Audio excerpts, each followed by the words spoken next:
It's Query and Company. 93.5, 107.5, The Fan. As you know, I'm not Jake Query. My name is Derek Schultz. Jake is on jury duty today. Did I hit the wrong button? Did I hit the wrong button? It's the mic rearrangement. It's the mic. Do you want me to switch these ones? No, you're live and hot now. You know, I'm in Jake's 2-bedroom apartment where he lives alone right now. I don't feel all the way comfortable. So this isn't my house. This isn't my stuff. So I want to make sure that I'm doing this the right way. Jake is at the. Are we allowed to? We're allowed to say he's at the courthouse, right? I mean, we can say that as long as you make it clear that he's not the one on arraignment. No. Jake is not in trouble. Jake, at least not to any of our knowledges, right? That he is in trouble right now. He is doing his civic duty. Yes. So good for Jake. And I'm not sure. I didn't have the chance to listen to yesterday's show. I know Jake likes to talk about himself, and this is Query and Company, so I'm assuming that he brought up the fact that it's like his dream in life to actually get selected for a jury, which he's never done. He has been clear about that, yeah. Okay, so he is probably the only person in there right now that actually wants to get picked, because I just did this a couple of weeks ago, and I didn't want to get picked. I ended up getting picked. It was actually a great experience. It was really fascinating to kind of go through the process and see in this great country where we live the legal process of it all. So you didn't try to intentionally tank your stock, though, clearly, because otherwise... I didn't. And, obviously I filled out the sheet, and they're like, do you have any, issues being on the jury? And I'm like, well, yeah, I'm a hugely prominent public figure in the city of Indianapolis and the state of Indiana and the United States of America. I don't think I can serve on this jury because there'd be a conflict of interest. And, of course, they were like, wait, who? The mayor of Midtown. We have no idea who you are. No? Okay. The other thing that hurt me, Jimmy, Eric Holcomb was in my jury pool. So, literally, when I was going through the voir dire process, I'm sitting in a seat, and directly behind me is the governor. So, no one cared about F-list celebrity, has-been, part-time columnist guy. They cared the fact, oh, my God, the governor is actually in here to get selected for jury duty. So that's where Jake is today. But we've got a lot to get to. It's been forever. I was trying to think of the last time. It was well before Jake. Jake was still on mornings, I think, the last time I did this midday show with you guys. And I think, and maybe you have a better memory than me, I think the last time that I did the show with you two was when the day Shane Steichen was hired. Do you remember that? So that would have been... a little over a year ago. That would have been February of 23, right? That would fit the timeline. Yeah, okay. What, you don't remember every show that I've done, Jimmy? What the hell? Look, I have to make the same apology to you that I do every single person that sits in that chair, which is the last 14 months have been kind of a blur. So I don't, all the shows kind of run together at this stage. Well, and also, you know who I'm working with from noon to 3, so you have to forgive me that sometimes the memories get blended together with the chaos that happens here. No, I'm not going to forgive you. You put me in front of the wrong microphone, and then you don't remember the last time I was even in here. I thought we're both Yankees fans. I thought we were buddies. 31 days to opening day. Yeah, apparently you don't care about any of that. Eddie, you're still on my good list. We've got Eddie Garrison in here as well, and a couple of others that are going to be in the company today. Mike Schuman, who covers IU for the Daily Hoosier, he's going to join us at 12:30. You may not know this because you've probably deleted all of their schedules or everything else that you have been planning to do as it pertains to at least IU men's basketball. But technically speaking, IU men's basketball plays another basketball game tonight. They're taking on Wisconsin at the Assembly Hall in Bloomington, and that's not really a topic because their season is over. It's deader than a doornail. Nothing that happens tonight is going to change the narrative of that season, but obviously it's been a big topic because Indiana has had a lot of rough seasons over the past 25 to 30 years, give or take a few. This is near the top of the list if it's not number one. And depending on how these last couple of games go, I think there is still an outside chance here, Jimmy, that this is the worst team that we've seen for Indiana, maybe in their modern history. You might have to go back even before Bob Knight for the last time that Indiana had a team this bad. The team that I think of, and it's only because I have a deep personal connection to this team. So I'm a IU graduate, full disclosure. 20 years ago, the 03-04 team missed the tournament for the first time since the season on the brink year, 85. It's weird to think that Indiana had a stretch once where they made the tournament like 20 years in a row, but that's used to be what you expected from Indiana men's basketball, that at the very least they would make the NCAA tournament, which has been a tougher thing to come by here lately. It's just a big ask nowadays. Yeah, not possible sadly, anymore for that to be that team, if I'm not mistaken, I should have looked it up. They were either 14-15 or 15-14. They missed the tournament. It was A.J. Moye's senior year. They were playing George Leach major minutes. Recruiting kind of dried up. 14-15. 14-15. They had the 0-2 run, remember, that kind of came out of nowhere. They went to the title game the next year. They lost Jared Jeffries to the NBA, and they lost Dane Fife and Jared Odell to graduation. But Tom Coverdale, Jeff Newton, and Kyle Hornsby all came back, and they were seniors on the 0-3 team, which was a good year. They started off real hot. They went 8-0. It was the famous Mike Davis running out onto the court game against Kentucky, which they ended up losing. That was their first loss of the season. Went to the tournament, won a round of 64 game, and then lost in the second round. Kind of a quiet exit. But then Coverdale and kind of the last of that 0-2 group outside of Moye moved on. And so you had like Moye, Bracy Wright, Marshall Strickland, Patrick Ewing's kid, Roderick Wilmont. It was not a good team. No offense to Rod Wilmont, who ended up having a decent career, but it was not a good basketball team. And that was the last time that I feel like Indiana's put this level of product on the floor. Because even some of the really frustrating bad seasons, 13-14, the Noah Vonleh year, that was a really awful basketball team to watch. Any of the four Archie Miller teams were pretty much unwatchable.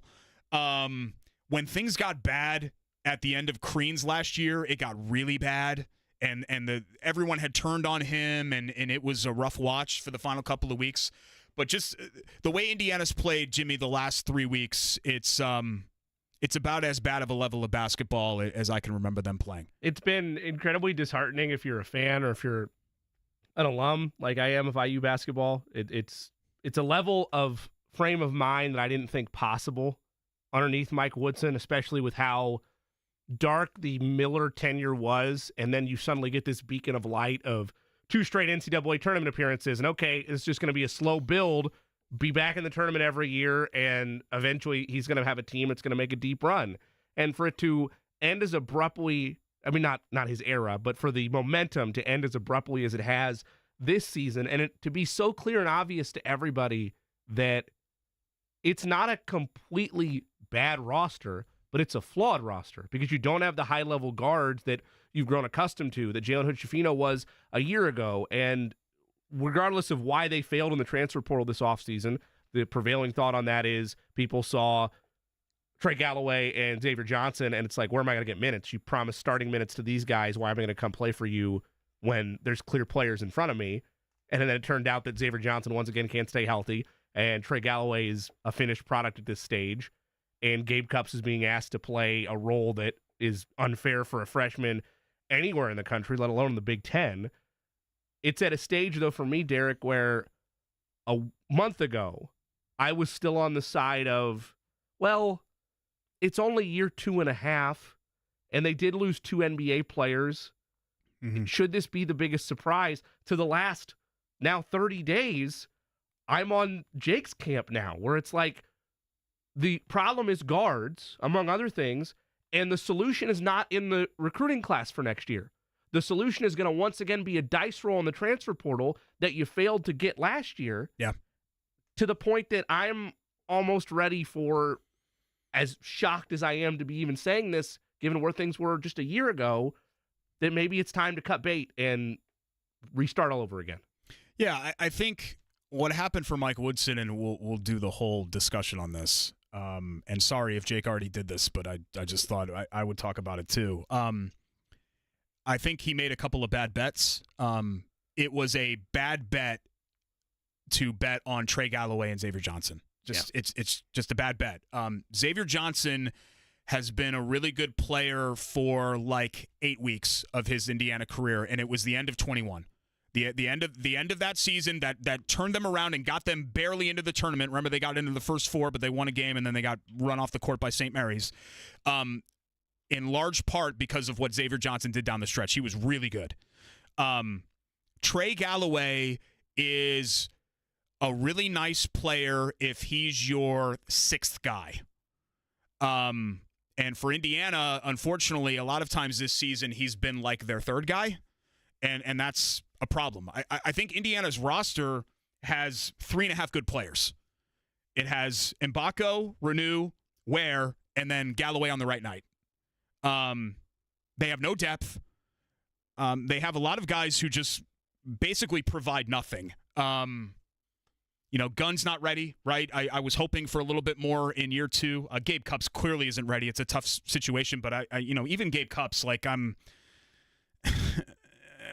a little bit disappointed that this is the foundation for them to build on. Like I was hoping for a little bit more than what does he make, like a shot a game? Sometimes if you're lucky, that's nice. Anthony Leal has been kind of like found money. It's been nice to have somebody like that, I guess. That's been one of the good stories, but Peyton Sparks can't play. Anthony Walker, it's not when you really kind of look at it and you get past, okay, well, this guy was a top 100 recruit. Fine, but when you look at what they've done so far as collegians, you're like, wait a minute, I don't really see it. I can't stress it what enough. It is. The stars, the rankings, all of that, it's great on the recruiting trail, and it's great to tout when it happens. But the second that the ball is tipped for the first game of the year, it doesn't matter anymore. Ultimately, you could turn a 3-star player into a 5-star by the end of his college career if you have the right foundation in front of him. So that's the biggest thing that bugs me with the IU culture sometimes is they get mad like, oh, look at all these 4 or 5-stars we have. Well, it ultimately does not matter if you don't have A, a complete roster, and B, full level of integration of what you want to do both offensively and defensively. And it's not even really a defense of Woodson. I'm just trying to lay out the reality of Indiana's situation. Like, I think we got way too far ahead of ourselves with how good this roster. Look, this is not a 13th place Big Ten roster, okay? No. I don't think it's a great roster, but I don't think it's a 13th place Big Ten roster. So I think that's where you hold Woodson to account. And unlike the NBA, where you have a general manager, he puts this roster together. So if the roster's not good enough and the guys aren't making shots, guess who that falls on? It falls on the guy that constructed the roster. So, you mentioned something, Jimmy, that I feel like we've just been beating this drum. I mean, God, forever. Like, this Indiana basketball, what's wrong with the Indiana basketball program? This discussion has been going on and on and on. We just can't get past it because Indiana can't get past it. But one of the big things is we don't know who they are or what they want to be. There's no identity. So when you don't have an identity, you can't find fits. And you talk about roster construction. The big thing about roster construction is fit and culture and what you're trying to be, playing style, right? Are we a hard-nosed defensive team? Are we a light up the scoreboard, get up and down team? Indiana has gone from trying to be anything and everything over the last 20 to 25 years. Under Crean, the teams looked very different than they have so far under Woodson and Archie, where it's this kind of, murder ball 2-point offense, try to win 59-55. And that's not really where modern basketball is. I think the other big critique that I have with Mike Woodson is that you can't just be like literally the worst 3-point shooting team in the country and expect to have any modicum of success. Sometimes you can get away with that when you have one of the best players in America and one of the best players in program history in Trace Jackson Davis to lean back on. But for the most part, you can't get away with building a team like that where it's just so difficult to score. I think the other game the other day against Penn State, they had something like 60 or 55 points in the paint, which generally speaking, you'd be like, oh my God, 50 points in the paint. This is amazing. And it didn't matter because they got outscored by 21 from 3. I mean, they're minus 18, in an NBA, 21, 24. In an NBA right? style offense. That was what was sold when he arrived, was it was going to be an NBA up-tempo offense. Where's the 3-point shooting? It's so like, look, I'm not going to sit here and pretend like I'm some big X's and O's guy, sure. and I understand the game on that kind of level. I don't. I'm just like anybody else. I have a very kind of casual understanding of all of it. But watching it, it's not really hard to figure out what teams do with Indiana. They know they're going to go through the bigs, right? So you collapse on that, and you let whoever it is shoot from wherever they want because it's clang, clang, clang, clang, clang. I mean, I'll let CJ Gunn shoot all day. I will, and that's not to No, I've made jokes that Gunn's going to go transfer somewhere and shoot 40% from beyond the arc next season. Just that's where it is. Mike Woodson had a quote, and he said something like, it's on me, and I'm pointing the finger. I'm paraphrasing a little bit, but you guys saw this, right? We played it like 3 times yesterday, so don't worry. The audience knows. But I'm not the one who misses wide open shots, and I'm thinking to myself, well, Mike, the problem isn't that Indiana is missing wide open shots. It's the fact that they can't make wide open shots. Like, this isn't an execution problem. This is a talent problem. It's not that your players aren't. It's that they can't. They can't do this. And this is the discussion that I kind of want to have with Mike when we have him on here coming up a little bit later on. I'm worried, Jimmy, that we're in a situation here kind of like where we just were with IU football, where what befell Tom Allen was that he had no idea what was really wrong with the program. You could tell by his actions. He was throwing a bunch of stuff against the wall. Fire this coordinator, fire that coordinator. We're a running team, we're a passing team, we're a running team, we're a passing team. He didn't know. He had no idea how to fix. He didn't understand, hey, this worked for us in 1920. Why isn't this working for us now in 21, 22, and 23? And I'm worried that, Tom Allen's a really nice man. I think much more highly. He landed on his feet. He's at Penn State. It's fine. I feel much more highly of, or regard much more highly Mike Woodson's coaching acumen than I do Tom Allen. No offense to Tom Allen. But I don't get the sense that Woodson really understands what the core of the problem here is. I don't know if he is honestly evaluating, hey, maybe my offense isn't working here, or maybe my attitude towards this isn't working here, or maybe my roster blueprint is not working here. I hope he does. He's going to have a couple of months to do that because I don't think they're going to let him go. I think we're on a pathway where it's a coin flip. I think it genuinely depends, and I keep asking myself, why should it matter, this aspect of it? I think it ultimately depends how this thing ends. Because if they lose out, I think you need to have a real conversation of, okay, how could you not win one game down the stretch? I'll never rule out anything. I never speak in absolutes at sports. Sure. Right. Right. Andrew Luck, August, press conference, preseason, right? You never rule out anything. Snowboarding accident, right? You hear stuff. You never rule out anything. That said, and I'm not usually this guy, Jimmy. I'm not usually an optics guy. It would be awful, awful optics to fire Mike Woodson after one bad season. It would. Now, look, the people that say, hey, it's not just one bad season, the arrow's pointing directly down. I agree with you. I think there's a very good chance that Indiana is in this exact same spot next year with Woodson, and then he would obviously be, hypothetically, be on the way out, right? So then you've wasted a year. I get that argument. But you gave Archie 4, right? You give him 3 years. He's a program legend. I think we'd be lying to say that the fact also, I don't think this is a main factor, but it is a factor, the fact that he's your second African-American head coach that you've had in men's basketball history as well. I think there are a lot of factors at play here. All the people that were clamoring, hey, we want an IU guy, then you're going to fire him after one bad year? What's that? The national media, who really cares, I guess, what the national media says, but, guys like Goodman and all those people, they would have a feeding frenzy over that. Indiana fans are ridiculous, and the program sucks, and blah, blah, blah, blah, blah. It already does. The optics are dead anyway. They're a program that is chasing banner number 6 going on 30 years with it. I get it. I understand that, and that was part of my argument a month ago. But if the thought is, and there are people of significance that feel this way. There's also people that want to keep him for another year.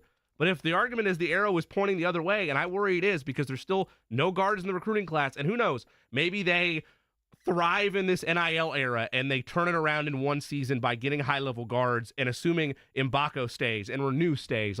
Those are big. You need to retain them for me this offseason. If all that happens and you bring in Liam McNeely, who's their, again, 5-star, who, again, doesn't matter once he plays, but that is their most significant recruit, their only recruit in the class next year. If that all plays out, then okay, maybe things change and it's just one bad year. But as it stands today, on February 27th, the portal's not open, so you don't know how that dice roll is going to go for them, and they have nobody in the pipeline to fix what has plagued them this year, which is bad guard play, among other things with this roster. So optically, yes, it's bad in the short term, but I would argue just because they gave Archie 4 years doesn't mean it was right that they gave him 4 years. They just happened to do it. I think if you ask people, do you regret giving him 4 years to try to build a program, they'd probably say yes. I just think, the first 2 years you had acceptable to good results. Sure. I mean, this is sad to think about if you're an Indiana basketball fan, but do you know how many times they've been a top 4 seed in the NCAA tournament this century? I think we're talking about 4 times. The 02 team was a 5 seed that went all the way to the title game. I think we're talking about 13, when obviously they were a 1 seed. 16, they were a 4. I think in 12, they were a 4. And then last year with Jackson Davis and that group, they were a 4. So last year for IU was one of their 5 best seasons this century. Right?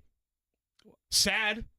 Yeah. Sad, but losing in the second round of the tournament and being a 4 seed and finishing second in the Big Ten, that was one of their 5 best seasons of the. Is that? Am I speaking out of school? I would argue this is where seeding and success. I don't think you're speaking out of school, but my counterpoint to be that they made a Sweet 16 or 2 under Crean. Like that, I feel like that's. I'm including those though. So I think clearly this century, right? 02 was the best season. They went all the way to the title game and all of that. 13, number 1, won the Big Ten outright. 16, won the Big Ten outright. You were also a 4 seed. And I'll throw the 12 team, Watford shot, right? Had a really good. I don't remember whether they finished 3rd in the Big Ten that year or 4th, somewhere maybe around there. Yeah, but that was a really good season, right? And I would put this one probably 5th, unless am I missing one? No, you're probably right. So I know the expectations are beyond getting boat raced by Miami, a football school, in the second round of the tournament, but that's the results that they produced. And people could say, well, it's Trace Jackson Davis and blah, blah, blah. Sure, like I'm not disagreeing with that, but we're giving Woodson all of the blame for this season and then none of the credit for next year. Last year, I don't want to do that. So I'm not trying to play both sides of the fence here, Jimmy. I just think that. Would you like to see another year? Yes, I think you have to do it. I think you have to give him the other year. It's not about whether I would like it. No, because I don't know if I'd like it. Right. To be totally honest with you, because I don't think he knows what's wrong. And if you can't identify the issues, then it's really difficult to fix them. And I think that's a big problem. That's the alarm bell that's ringing the loudest for me is the fact that I'm not entirely sure that Mike Woodson knows how to fix this. But that said, after 3 years and after the last 2 years, I think you have to give him one more year to try to figure that out. Here's why I'm worried about it from an optics standpoint. You talk about how, national writers might kill Indiana for firing a pinnacle figure of IU basketball with only 3 years of an audition given to him. This is what it's like now in year 3. From the fan base, from some that cover the team, from us on these airways occasionally when it's warranted. I don't want to see Mike Woodson, the player, versus Mike Woodson, the coach, get drugged through the ringer next year if this happens again.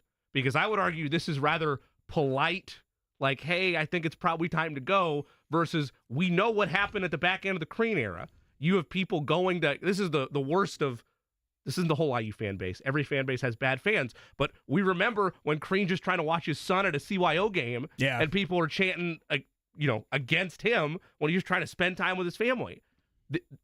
I'm with you. Like, ideally, maybe he does deserve another year, but if it turns the way I fear it's going to, this is going to be an ugly 24-25 campaign I for all involved. Honestly, I wonder if we're already there. I mean, they got booed on their home floor. Yeah.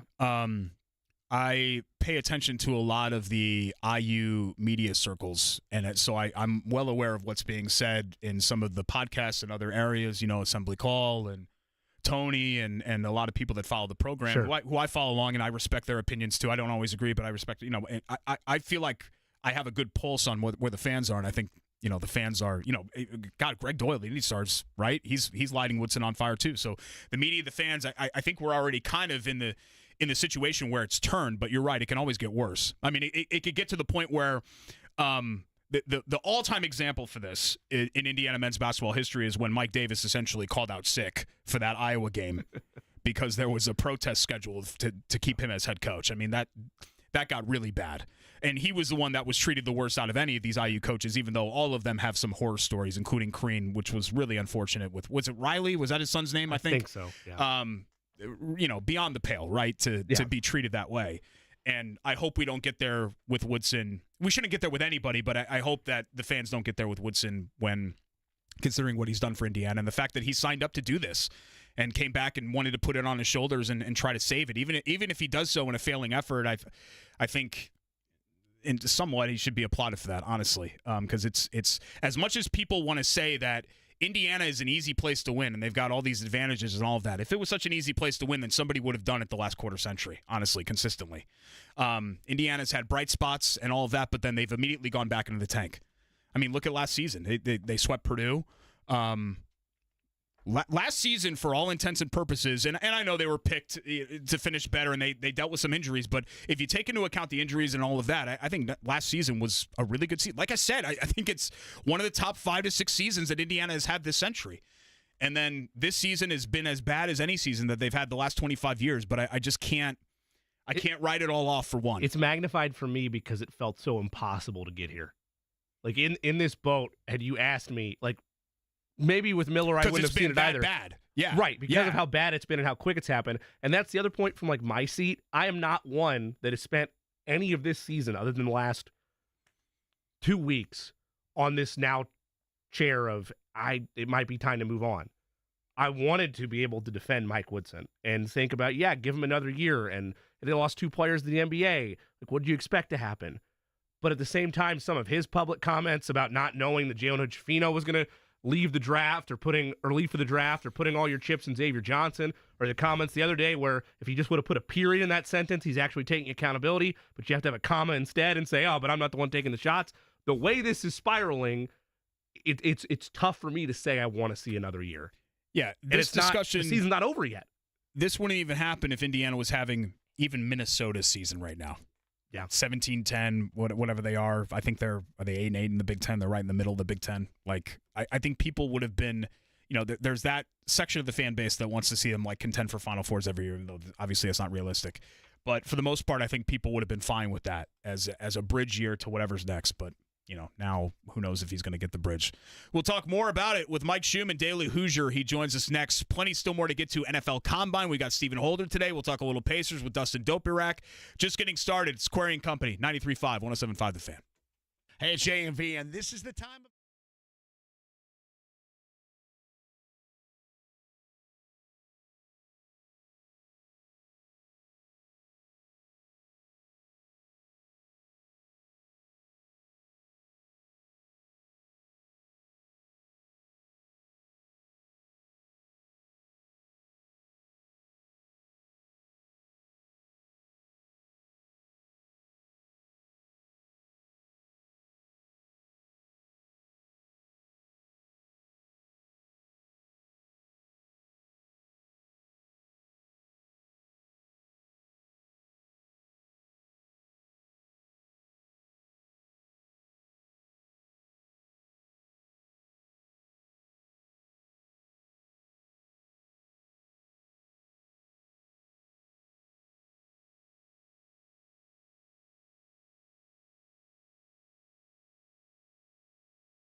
You guys know this. Jake's taste in music is like prehistoric, so I tried to liven it up a little bit. Now, I say his is prehistoric. Mine is probably like 10 or 15 years more current than his, which still is kind of prehistoric, at least probably to you guys. But we're going to try to do just all hip-hop instrumentals today. I saw a J. Cole song in the set list, so you're not fully yeah, there we go. Okay, so yeah, all right. Yep, trying to be cool with the kids. I guess I didn't mention this, but today is my birthday. So is it really? This is technically a birthday show for me. Happy birthday. Yeah. My Dirk Day, 41. So it sucks because we did 40 last year, and it was a big deal. Like, my wife got Bottle Works suite or whatever and invited a bunch of friends, and we had like a surprise thing, and it was really cool. We actually watched IU Purdue that night. And now you're here with us. Yeah, and now I'm hanging with you, you idiots. No, I love hanging with you guys. It's cool to do this. But I knew Jake would want me filling in on my birthday because he doesn't want to be near me during my birthday. He doesn't like anything that doesn't directly involve him or celebrate him. He doesn't like anybody else getting celebrated, which I understand. Indiana taking on Wisconsin tonight. That's not really newsworthy. What's newsworthy is where the program is, and we invite on into the company Mike Schuman. He is of the Daily Hoosier, and he joins us now on the guest line, Corey and Company 93.5 and 107.5 The Fan. Mike, Jake's out for jury duty today, so before we get started, I was just curious, have you ever... I'm assuming you've been summoned for jury duty. Have you ever actually been selected for a jury? I have never been selected, and happy birthday, by the way. I remember going downtown when I was 18, and they asked a couple questions. I must have answered them the wrong way, and I was on my way, and I've never been summoned back.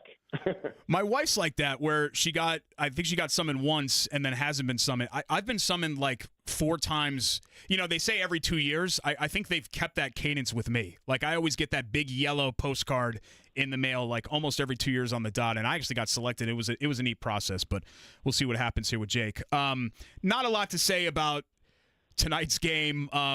I think you knew that we weren't going to have you on to kind of preview the matchup, because even if Indiana would find a way to win against Wisconsin, which has been tough for them to do given the series history over the last, really this entire century, I wanted to talk about kind of the state of the program and sort of how we got here, because this is a much different place than where Indiana was, even 4 or 5 weeks ago when, they were struggling, and I think the writing was on the wall that this was not going to be a season where they accomplished some of the goals that they set out to do, but then the bottom has since fallen out.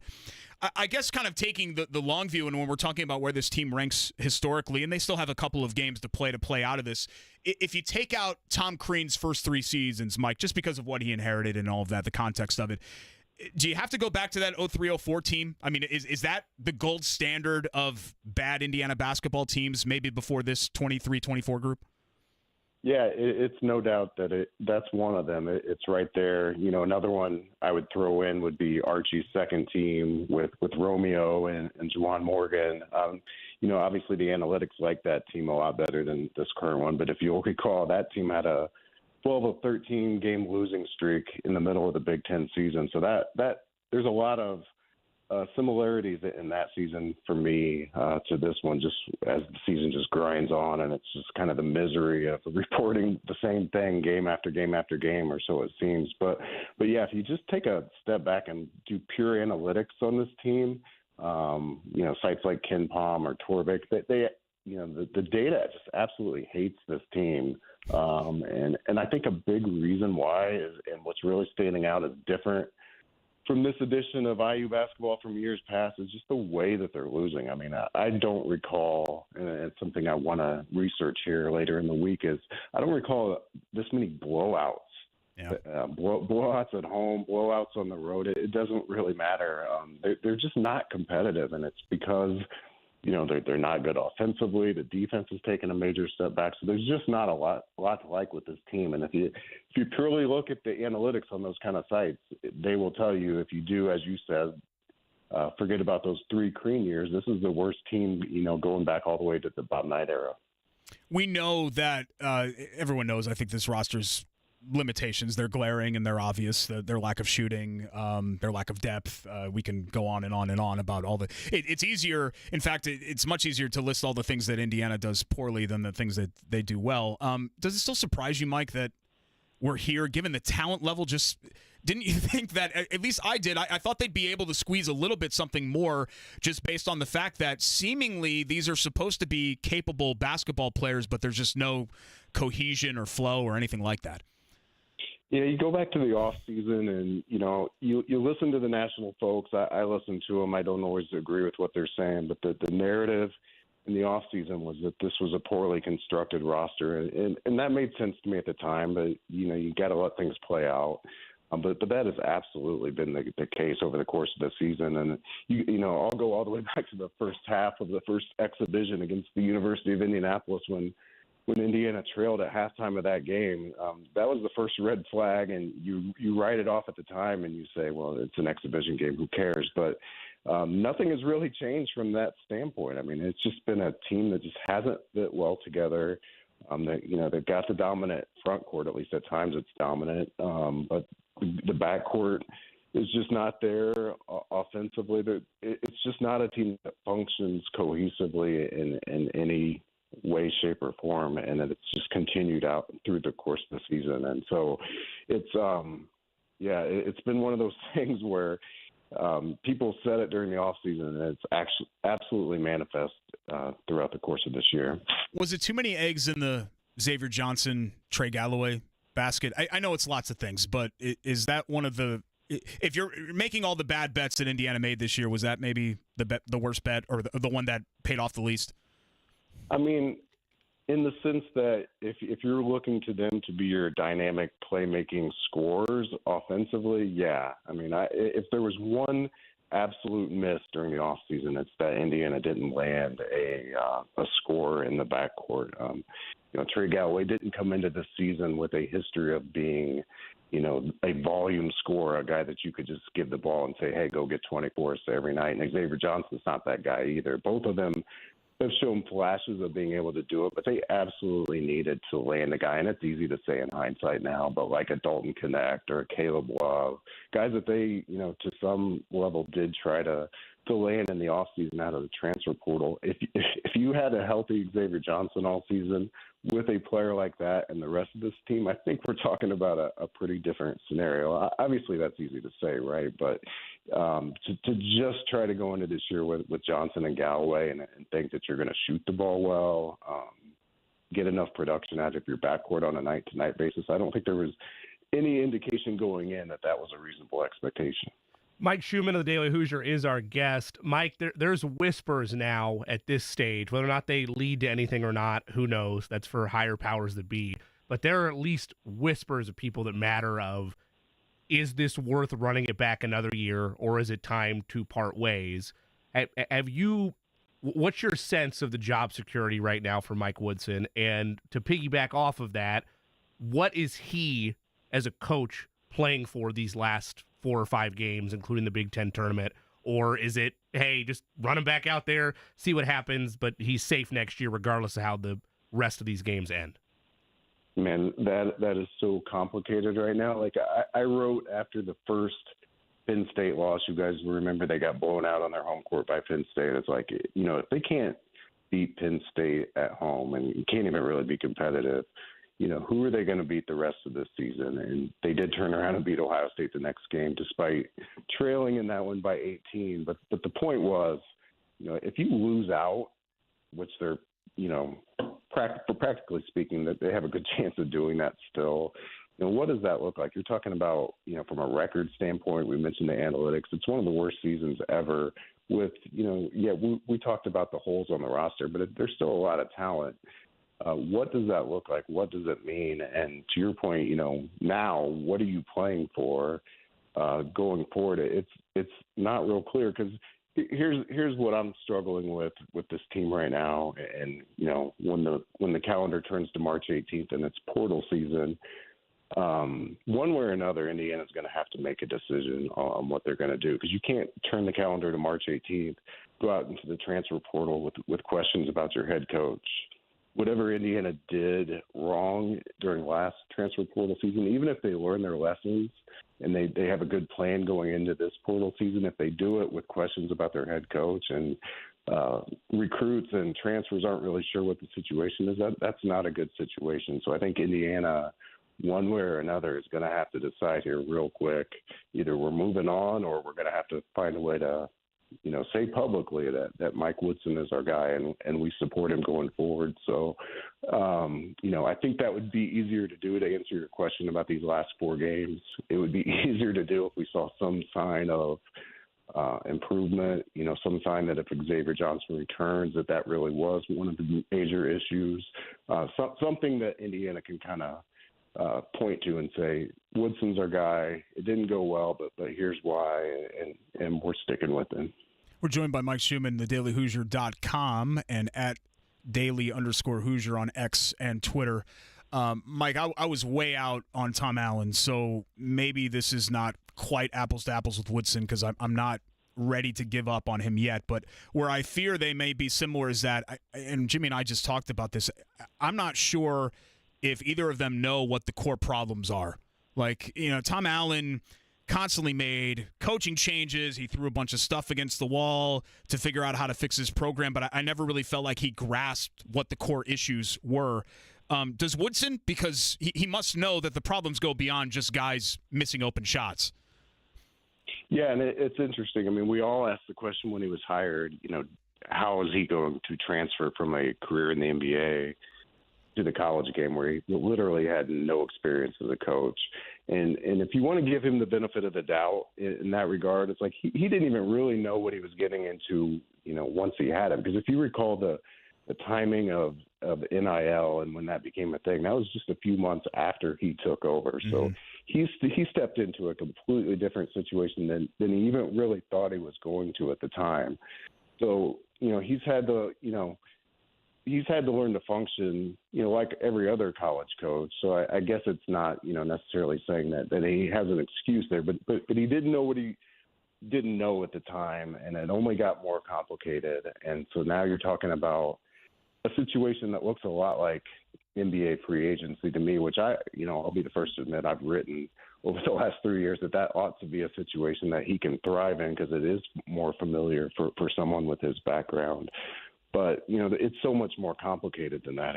It's the, the importance of every game in a 31-game season versus 82. It's the X's and O's. It's the amount of time and energy that has to be put into recruiting and transfer portal and roster management that an NBA guy doesn't really have to spend as much time with.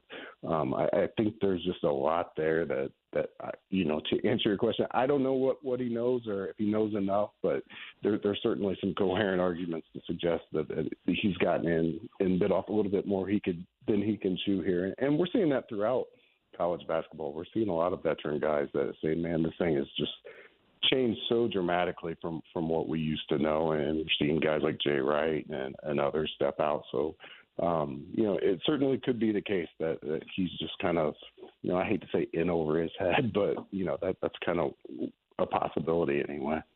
How much did the presence of Xavier Johnson and Trey Galloway on this roster, in your mind, impact their ability to seal guys in the portal last year? If you ask me, what they needed more than anything was a volume scoring shooting guard. Like I mentioned, Dalton Connect and Caleb Love. I don't think those guys would have impacted that at all. I can't tell you why they missed on, not just those guys, but really anybody that kind of fits that building. I don't think anybody was looking at those guys and thinking, I can't find a role on this team.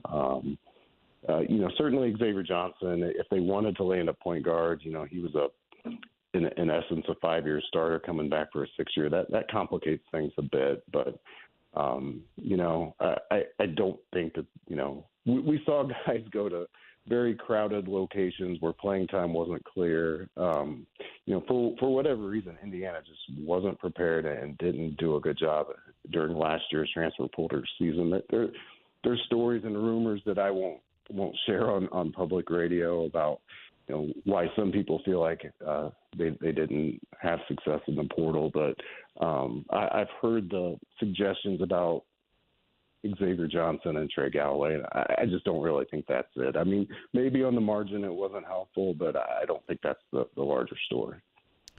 We're talking with Mike Schuman, thedailyhoosier.com. Last thing here, Mike, when we talk about, kind of where the program is and where it's going. As you mentioned, it's a much different atmosphere this time with NIL, and there's the ability for quote-unquote the quick fix, even though I think we'd all agree that Indiana needs to build something that's sustainable. That's been their big problem this century, where they've had some good seasons. They just haven't been able to build upon those.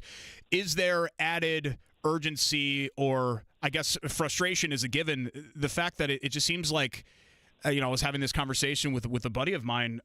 Every other sport is cooking right now, right? Softball, volleyball, women's basketball. Obviously, the baseball team has been incredible. Swimming and diving just had a tremendous finish to win the Big Ten. And it just feels like everything is working right now at Indiana except the two revenue sports.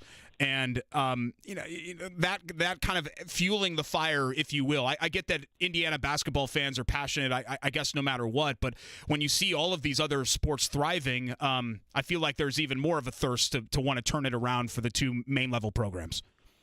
Yeah, there's no doubt about that. I mean, look, they made the change with football, and the narrative has completely changed along with it. Now, of course, if Indiana lays an egg at the start of the season in the fall, that narrative will completely flip back to what we've been accustomed to over the last 100 years. Sure. But be that as it may, they made the change. And you mentioned all those other non-revenue sports. I mean, you look at them, and I'll highlight women's basketball. It's kind of the marquee one. What changed with women's basketball? It's obvious. I mean, that was a program that was a perennial, at best middle of the road team, doormat at times. No real history, no real anything to lean on. We're drawing like 1,000, 2,000 people a game. And what changed? It was Terry Morin. I mean, a coach can dramatically change the situation. I don't think I'm saying anything profound when I say that. It's just obvious. And if you look up and down all those other programs that you mentioned, that's been the constant. So, I mean, it's the elephant in the room right now. And like you said, or like I said, they made the change with football. Everything changes the day you do it. And now we're at that serious inflection point with the basketball program as well. At Daily_Hoosier on X and free IU coverage, thedailyhoosier.com. Mike's a great follow and does great work covering the Hoosiers. Thanks so much, Mike. Really appreciate the time, and try to make it through, I guess, these next, whatever it is, 4 or 5 games. Will do, Derek. Appreciate it. Happy birthday. Thanks a lot. Appreciate that. It's Mike Schuman of the Daily Hoosier. We come back. We'll re-rack the big headlines of the day, and coming up at 1 o'clock, we'll shift the conversation to the NFL. Combine is in town. We'll talk Colts needs and more with Stephen Holder of ESPN when we return. It is Query and Company. I got to make sure that I don't say Query and something else here. 93.5 and 107.5 The Fan. Do you need air conditioning service?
Thanks again to Mike Schuman joining us at dailyhoosier.com. Top of the hour, so about 10 minutes from now, we'll have Stephen Holder on of ESPN. We'll talk a little Colts. We'll talk Combine and all of that. My hottest take about the Combine, guys, and I've always felt this way, even though it is cool to have it here, right? I love the fact that it's here and the economic impact. And Same. To go downtown and the Mile Square and see, like, guys with the Cowboys logos on their shirts or whatever, or see famous people at St. Elmo, whatever. It's neat. It really is like the most overdone sporting event. I don't even know if it's a sporting event. Have you watched the draft? I have a buddy that's in Vegas that does radio in Vegas, and he's here. He's doing a show from Radio Row at the Combine, That's and I'm awesome. like, dude, what are you doing here? And do you think he's like between breaks at the winner's circle, or you think he's at need a grand? How do you think he fills the time? NFL is King Kong, right? I get it. It's a big deal. People can't get enough of it. But the fact that we're here, that the Combine is this big of a deal now, is just crazy to me because, and not to date myself, I guess it's my birthday, so I'm feeling old. But I'm old enough to remember 20 years ago, not even 20 years ago, 15 years ago, this thing was like real like hush-hush. And the only people that were really inside the Combine were the scouts and the teams and the players. And then the agents were kind of on the outside. And it wasn't open to media. It certainly wasn't open to fans or anything like that. That's wild to me. And the fan part's weird for me. Yeah, I went. I've gone as a fan before too, and you get there and you're like, what is this? The people that go, I admire the heck out of it because it's not for me. Like I like covering it, but it's not fun at all. No, for anybody if you're like thinking about going to the Combine or you want to get tickets or whatever else, it's like the least fun viewing experience ever. I mean, I'm glad I did it to say that I did it. It was the COVID year. So it was like 3 weeks before COVID where I went. Oh. And we got in there, and then you sit in your seat, and then they're going through the drills, and after like 5 minutes you're like, can we go grab a beer somewhere? You know what I mean? Like I didn't see the point of it all, but I'm glad that it's here. It keeps staying here because I think folks keep telling the NFL, hey, please don't move it. We know what to expect. I know Indy today is nice outside, but I know it's not the most balmy climate of the year in late February, but we have all the infrastructure. You know what to expect. There are no surprises. You put this in a place like L.A. Well, that's what Mike Chappell predicted yesterday is what might happen is the league one of these years is going to try to move it. It's going to go terribly, and then they'll be like, oh, hey, listen, we messed up. That's our bad. The draft I get. The draft they absolutely should take on the road. The draft should be the traveling road show. That's a wonderful idea. That's an event that you can hold just about anywhere, but the Combine I think you need to kind of keep here. So workouts begin on Thursday, media availability for Chris Ballard and Shane Steichen tomorrow. I think what's kind of interesting about this, Jimmy, is that nothing really happened in between the loss to the Texans and now. Like, when the media talks to Ballard and Steichen, I think it's going to be rehashing some of the same things and talking about, hey, what are you looking for in the draft and all that. They didn't sign a quarterback. They didn't trade for a quarterback. They didn't cut a quarterback. They didn't hire a head coach. I mean, think about all the things that they've done in between the end of the season and the start of the Combine the last couple of years. They've done a lot. And this year, they didn't really do anything. Beat writers can kind of take a breath or two. Yeah. But I would say the over-under is at 5.5 for Michael Pittman Jr. questions asked, because that's your main entree at this stage, to your point, because not a ton else has happened other than, hey, your franchise level wide receiver is there. You're going to let him test the open market, or are you going to place the tag on him and call it a day? Give me the under. Under. See, I think they're going to extend him before the tag closes in a week.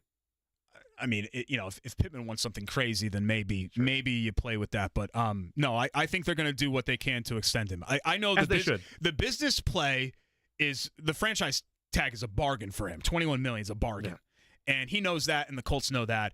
Going through what they went through with the Taylor situation last year, I don't think they want to, in anybody's Cheerios this time around. I don't think they want to do that. They have the money. He's very valuable to what they do. I get it. He's not Tyreek Hill. Okay, fine. He's not a keep you up at night guy, and he probably never is going to be. But he's hugely productive. He's healthy a lot of the time, and he's reliable. And there's something, and you have nothing else. That's the other don't get me thing. wrong. I like Josh Downs. I'm one of the few people that's still holding out hope for Alec Pierce. God love you. you really don't have anything else. Yeah. So he's your guy. So just go ahead and pay him. The fact that the cap went way up, I think, helps too. I mean, I would expect certainly Stewart and Pittman Jr. I'd put Kenny Moore at like 80-20. The one guy that I think they'll be a little bit on the fence with is Blackman. Yeah. Because of the injury history. Right. But he came back and had a really nice season before he got hurt again. And again, they've got nothing there at safety, and they need that veteran presence. So this is, to me, guys, a fascinating free agent class. This is the most heavy hitters that I can remember the Colts having in a free agency class. Within their own, like, yeah, out that's the what door. I mean. Yeah. That's what I mean. For sure. You got a lot of different playmakers at different positions. I'm with you, though, if I was ranking them, Michael Pittman Jr., Grover Stewart, and then depending on where you're at with Kenny Moore, maybe giving a look at Julian Blackman if you think he's not going to be fully injury prone the rest of his career. If you think there's value there, then yeah, I'm setting myself up for disappointment because I would like for them to be just super aggressive on offense and free agency and go re-sign Pitt and then go get another weapon.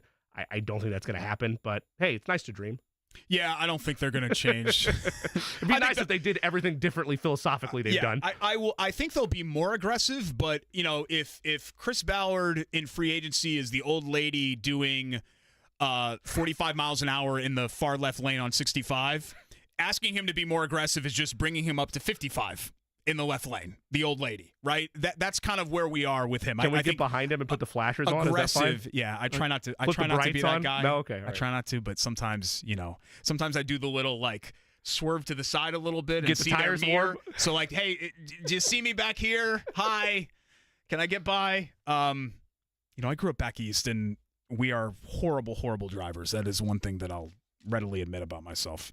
But out here, people are crazy, man, especially on the highways. It's nuts. Let's run down the headlines real quick before we get to Stephen Holder. We mentioned the NFL Combine. Pacers fall to Toronto, so 130-122. Not a great effort for that game. Tough fourth quarter. Yeah, Dustin Dopirak will join us to talk about that. Probably Tyrese Halliburton's worst game, at least so far this season. Ben Mathurin had a great game, matched the career high with 34. But those Sega Babas have been tough for the Pacers. They're now 2-9, thanks to Eddie Garrison in Sega Baba, second game of a back-to-back. That was really just how a they say schedule that? That's loss, awesome. really. Which is tough. I don't know if anyone says that anymore, honestly. It's a term that I started using like 4 years ago, and Jake hates it, so I'm in his house. I'm on Noted. his show. I'm gonna make a note of that Sega for the future. Baba. Okay, all right. Second game of a back-to-back. There's only one more, Jimmy. Oh, all right. All season, wow. Yeah. That's good because they've not performed well. No, no not. one performs well in Sega Babas. They're tough. Hoosiers and Wisconsin tonight as Mike Woodson faces the fires from fans. I don't even know what the tip time is. 7? Is it the 7 game? Is it? It's Peacock. I know that. It's not, which is probably better for a lot of people not to get it. And then something that's I think interesting, especially with the way that the Colts approach the Jonathan Taylor situation. It doesn't look like Saquon, Josh Jacobs, or Tony Pollard are going to get tagged, which means they're all going to be free agents. And this running back free agent class is crazy.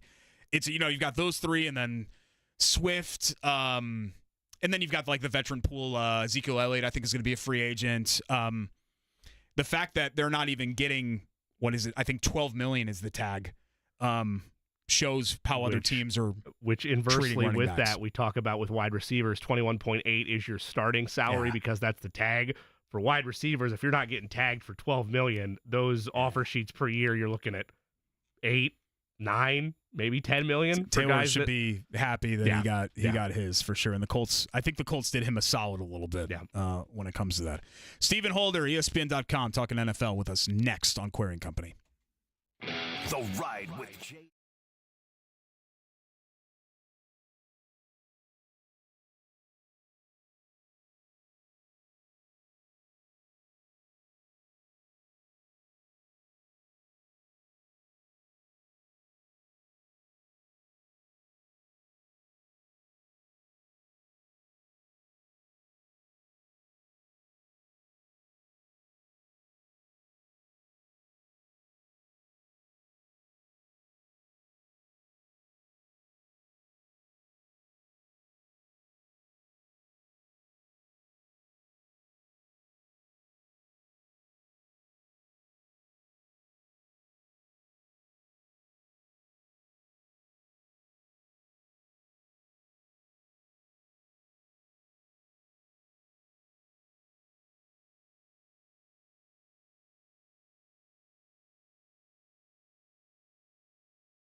Welcome back. Hour number 2, Query and Company, 93.5, 107.5 The Fan. Filling in for a possibly sequestered right now Jay Query. I'm Derek Schultz. Eddie Garrison is here. Jimmy Cook, so the usual suspects as part of the company. And joining us now is a guy that has become very good friends with Jake over the past couple of years. And he also covers the Colts for ESPN. But I'm going to start with the friendship part because I'm not jealous at all, Steven, that I see your videos on Instagram and I recognize those seats that you're sitting in for the Pacers games, and it feels like you're in those seats a lot. And I was just wondering, because we're also friends, if maybe once in a while, when you're sitting in those seats that I'm discussing about, you would nudge the person that brought you to that game with those seats and say, hey, you know, your buddy Derek really likes NBA basketball. Maybe you offer him one of these tickets one of these nights. How about it? Fair. Yeah, definitely fair. You know what you need in your life? You need more Toronto Raptors games for sure. Yeah, you definitely need more of those. The truth is, he pays me to be his friend. That's what this is. We have an arrangement. I knew it.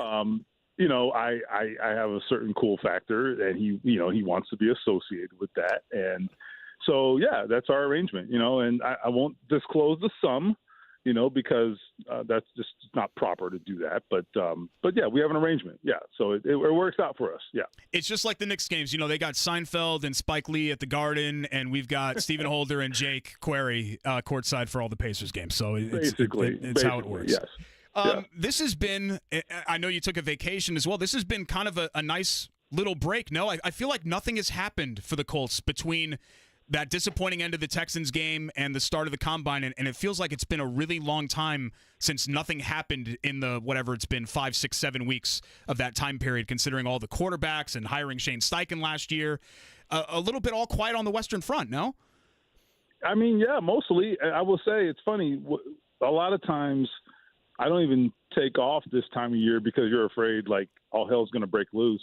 Sure. You know, before the Combine. And so this year I decided to roll the dice. Now, of course, then there were, like, to be completely serious, there were, like, concerns about Jamercy and, like, is he okay? Yeah. And I was wondering, like, okay, am I going to be out of the country and get a phone call that, like, you know, hey, like, something took a turn for the worse and all that. So about a week before I was scheduled to leave for vacation, he sent out that tweet that he was on the mend, and I was very happy for that in and of itself. Don't get me wrong, but I was also happy because I was like, all right, well, cool. Like, maybe things are okay and we can sleep at night now. So, yeah, it has been quiet. It has been. I don't have any wood to knock on as I say that, but it's also, you know, I think it's going to be interesting because their off-season activity is actually coming up, and that's the thing. They typically are pretty quiet in free agency, and they still might be, but they have their own free agents, the Colts do, to deal with. And I think this Michael Pittman, for example, negotiation is going to be very interesting, and I think that's going to be a big story unto itself here, not to mention, you know, the remaining free agents, guys like Kenny Moore and Grover Stewart and et cetera. So it's interesting that I think their busy part of the offseason is now upon us in the coming weeks as opposed to in January, which is probably for the better, because if you're busy in January, that means things went poorly. Before we start with the Combine, let's go ahead and begin there with free agency, because you're right. I mean, it's a fascinating – I can't remember the last time the Colts had an in-house free agent class like this. It's been a long time. The Pittman Jr. situation, does what happened with Jonathan Taylor and how seemingly bad that got for a while there before obviously the situation was remedied and everybody walked away happy, does that play into how they handle this at all, Stephen? I don't think so. I think the situation or the circumstances are really different, and they're different in a couple of ways. Number one, the positions are different. Sure. You know, just the way those positions are viewed. I mean, most people who watch football understand that, right? I mean, we know where running backs are today, which is why Jonathan Taylor took the stance that he took. Whether we agree or disagree is immaterial. It's understandable, right? However we view it, because that's what you had to do to get paid at that position. At wide receiver, you have much more demand, and Michael Pittman has nothing but upside in terms of, from a financial perspective. It's nothing but upside. So that makes it less acrimonious because he knows he's going to get paid. It's just a matter of who's going to step up and do it. Is it going to be Indy? Is it going to be somebody else? So Michael Pittman's sleeping just fine at night because he knows he's going to have a lot of zeros in his bank account very soon. The only question is where. And then the other difference is that, he has the upper hand here. He's the one that's entering free agency. He has the upper hand until he doesn't, if they decide to franchise him, obviously. But he's in a strong position, at least for the time being as well. So much different circumstances. It's just why I separate this situation from Jonathan Taylor's situation. Colts beat writer for ESPN, Stephen Holder, is our guest. Stephen, you have a piece up on ESPN.com released yesterday. Will Colts buck tradition and franchise tag Michael Pittman Jr. to continue this conversation that we're having on Pitt? And in it, you outline the fact that based on what Michael Pittman Jr. has said publicly, and I'm quoting your story for this question, unless the offer from Indianapolis is far and away better than anything Pittman can realistically expect on the market, he seems destined to shop his talent to other teams. You also highlight the fact that it's been since Pat McAfee 11 years ago that the Colts placed a franchise tag on a player. We've asked this question different ways the last couple of months, but just to reassert it, there's not a world where the Colts, sit there and say, well, he clearly wants to test the market and we haven't used the tag in 11 years, so let's let this play out because we think we can still retain his services. We're still in the boat where if they feel like they can't retain him, they just tag it and then continue to work, right? There's no way he hits the open market. I mean, I never say never, but it doesn't make any sense to me that you would do that. I know what I would do, certainly. They didn't ask me, but if they did, I would tell them, well, you're going to tag him, right? Because you're not idiots. But I also think that let me choose my words carefully. I think the Colts, to a degree, take offense to the idea like, hey, you don't have any choice here because you don't have weapons. Now, I think that's largely true. I think they have weapons, but they're vastly inferior to Michael Pittman. But there is a little bit of sentiment there, a little bit that like, hey, hold on, like we'll figure things out if we had to. But that might also just be, there might be some posturing there. You know what I'm saying? Because that's what you do when you're having to possibly lay out $100 million. You try to stick your chest out and say, we're fine. But I do anticipate that he's going to get franchised. Not because someone told me that. I just looking at the situation. I think it's the only sensible outcome that I can come to right now. I don't see them reaching a deal by what I think we got about a week left before the franchise tag deadline, or a little more than a week. I would be very surprised if there's a resolution before that, particularly when you factor in Michael Pittman's stated approach to this. He has been very clear, as I laid out in the story. And then just the fact that the Colts have he has been targeted in the last 3 years, as I laid out in the piece. In the last 3 years, he's been targeted, I think, 26% of the time by Colts quarterbacks. So 1 out of every 4 pass attempts over the last 3 years have gone to Michael Pittman. That, I believe, is 8th highest in the NFL. So tell me again how he's not all you have. You know what I'm saying? Like, you have other guys, but clearly you don't have the same level of faith in them because all of your quarterbacks throw the ball to Michael Pittman. That's all I'm saying. What's your confidence level that they would eventually reach an extension before the season started, Stephen? I think if they franchise him, I think you have to do that. I guess have to is the wrong word. You don't have to do anything, but I just don't see what you accomplish by playing that out. You're going to have a pissed off player.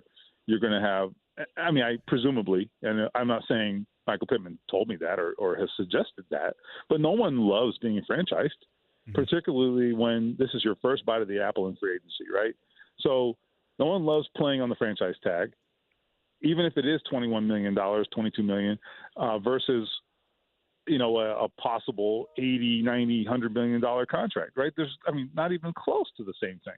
So that sets a bad tone there. It also, I think, says or sends the wrong message to your locker room. Now, maybe that doesn't matter that much. I don't know.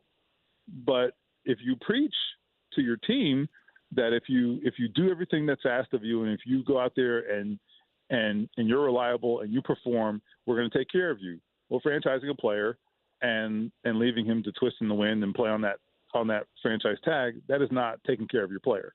So I think it would be somewhat contradictory. It would be very contradictory to do that. So if you take everybody at their word in this thing, and the Colts in particular, that they're going to do what they say they will do, and they have with their other players, then I anticipate, yes, they'll get a deal done. Let's move on to the combine and the draft as well, and talking about some of those needs. I mean, we're all in agreement that corner's the biggest need, right? I think there are other needs, but is that clearly the number one, Stephen? I think that was their biggest weakness in 2023. I think we can agree on that. I think the question, when you talk about draft and you talk about need, how you attack need it depends sometimes on what the board looks like and what the depth is at a particular position, et cetera, right? But I think, yes, I agree in principle that, yes, that was their biggest issue last season. I mean, frankly, if they had better secondary play, they're in the playoffs. It's simple. It's very, very simple. I think we can boil it down to that level. If their secondary play was better, they would have been a playoff team. I don't think you can be any more direct than that. We're talking with Stephen Holder, ESPN.com, talking Colts and Combine. The workouts begin coming up here Thursday, a couple of blocks from where we sit right now at 93.5 and 107.5 The Fan Studios. I'm very interested, and I know that you're presented with hypotheticals all the time. What if they get this person? But I'm going to do exactly that, even though I usually can't stand it. Brock Bowers, right, is the guy that everybody wants to talk about, and I know that he is technically a tight end, but if he becomes what he is projected to be, then I think he goes out of being pigeonholed just as a tight end, and he becomes a pass catcher and a dynamic threat. And we all know what teams with really good tight ends did this season and how far, especially the NFL's Final Four, ended up going with four very capable players at that position. If they were, let's just say hypothetically, Stephen, that it's Bowers at 15. If they were to get him, does that change how they approach, maybe not the Pittman situation, because I think the Pittman situation, they want to bring him back, but does it change how they approach what they do at wide receiver if they have a little bit more of a reliable and dynamic pass-catching threat at tight end? I think it could, yeah. I don't have a problem with them taking that approach if this hypothetical played out, because here's why. I really do think that what you're really looking for is not receivers or running backs or tight ends. You're looking for weapons. Yeah. I mean, in the very broad sense, you're looking for weapons, and that is what they have lacked. Frankly, they have a couple that are proven weapons. They have some possibles that have to still, play out. But, I mean, when you talk about proven weapons, look, the Kansas City Chiefs have gone to back-to-back Super Bowls, won back-to-back Super Bowls, after trading away the most electric wide receiver in football. Why? Because they have an incredible weapon who was able to fill that void, and he's not a wide receiver. and the quarterback is okay. He's decent. That helps. But my point is, they couldn't even have entertained that without Travis Kelce, right? And so that just goes to show you. I mean, it's about weapons. It's not about what category that player plays, or what position that player plays. I care more about what can he do, and can he put points on the board, frankly. And that's what a guy like Brock Bowers can do. So I'm fine with it. I think that should be the mentality, and I think Chris Ballard does think that way. I think he's very much a guy who thinks about what are our weapons and what can we do with those guys. And I would add this, by the way, to your hypothetical. Let's take it a step further. Let's say that did happen. I don't think there are few better places where a guy like that could wind up than on a team coached by Shane Steichen, who I think would just have all kinds of fun with a guy like that. Stephen Holder is our guest, covers the Colts for ESPN. To kind of build off of that question, because I'm with Derek, I feel like that for Shane Steichen and what he would want in an ideal offense, it is a do-it-all tight end. Whether or not that do-it-all tight end ever reaches the level of Travis Kelce or George Kittle, okay, let the kid have a career. But I feel like that would be best for his offense. However, I do acknowledge, and you brought this up as well, that that cornerback room could use another weapon, and it's really a crossroads philosophical moment for them, at least on the draft, of what they want to do with that first pick. Because I know mocks don't mean anything, Steven. We just consume them for data and for other, kind of brain operations, see what do people think is going to happen here or there. But that is their range at 15. Brock Bowers, a corner, or a defensive end. If it gets to that crossroads for them, what wins out? The development of the rookie quarterback, which I think would be sped up by more offensive weapons, or the clear need for additional help in Gus Bradley's scheme defensively? It is. It's an interesting dilemma, and I hope at least that's where the input of your coach maybe matters.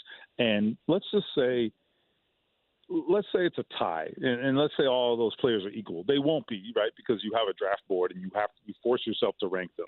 So that won't happen. But let's just say very, very hypothetically they were all pretty even.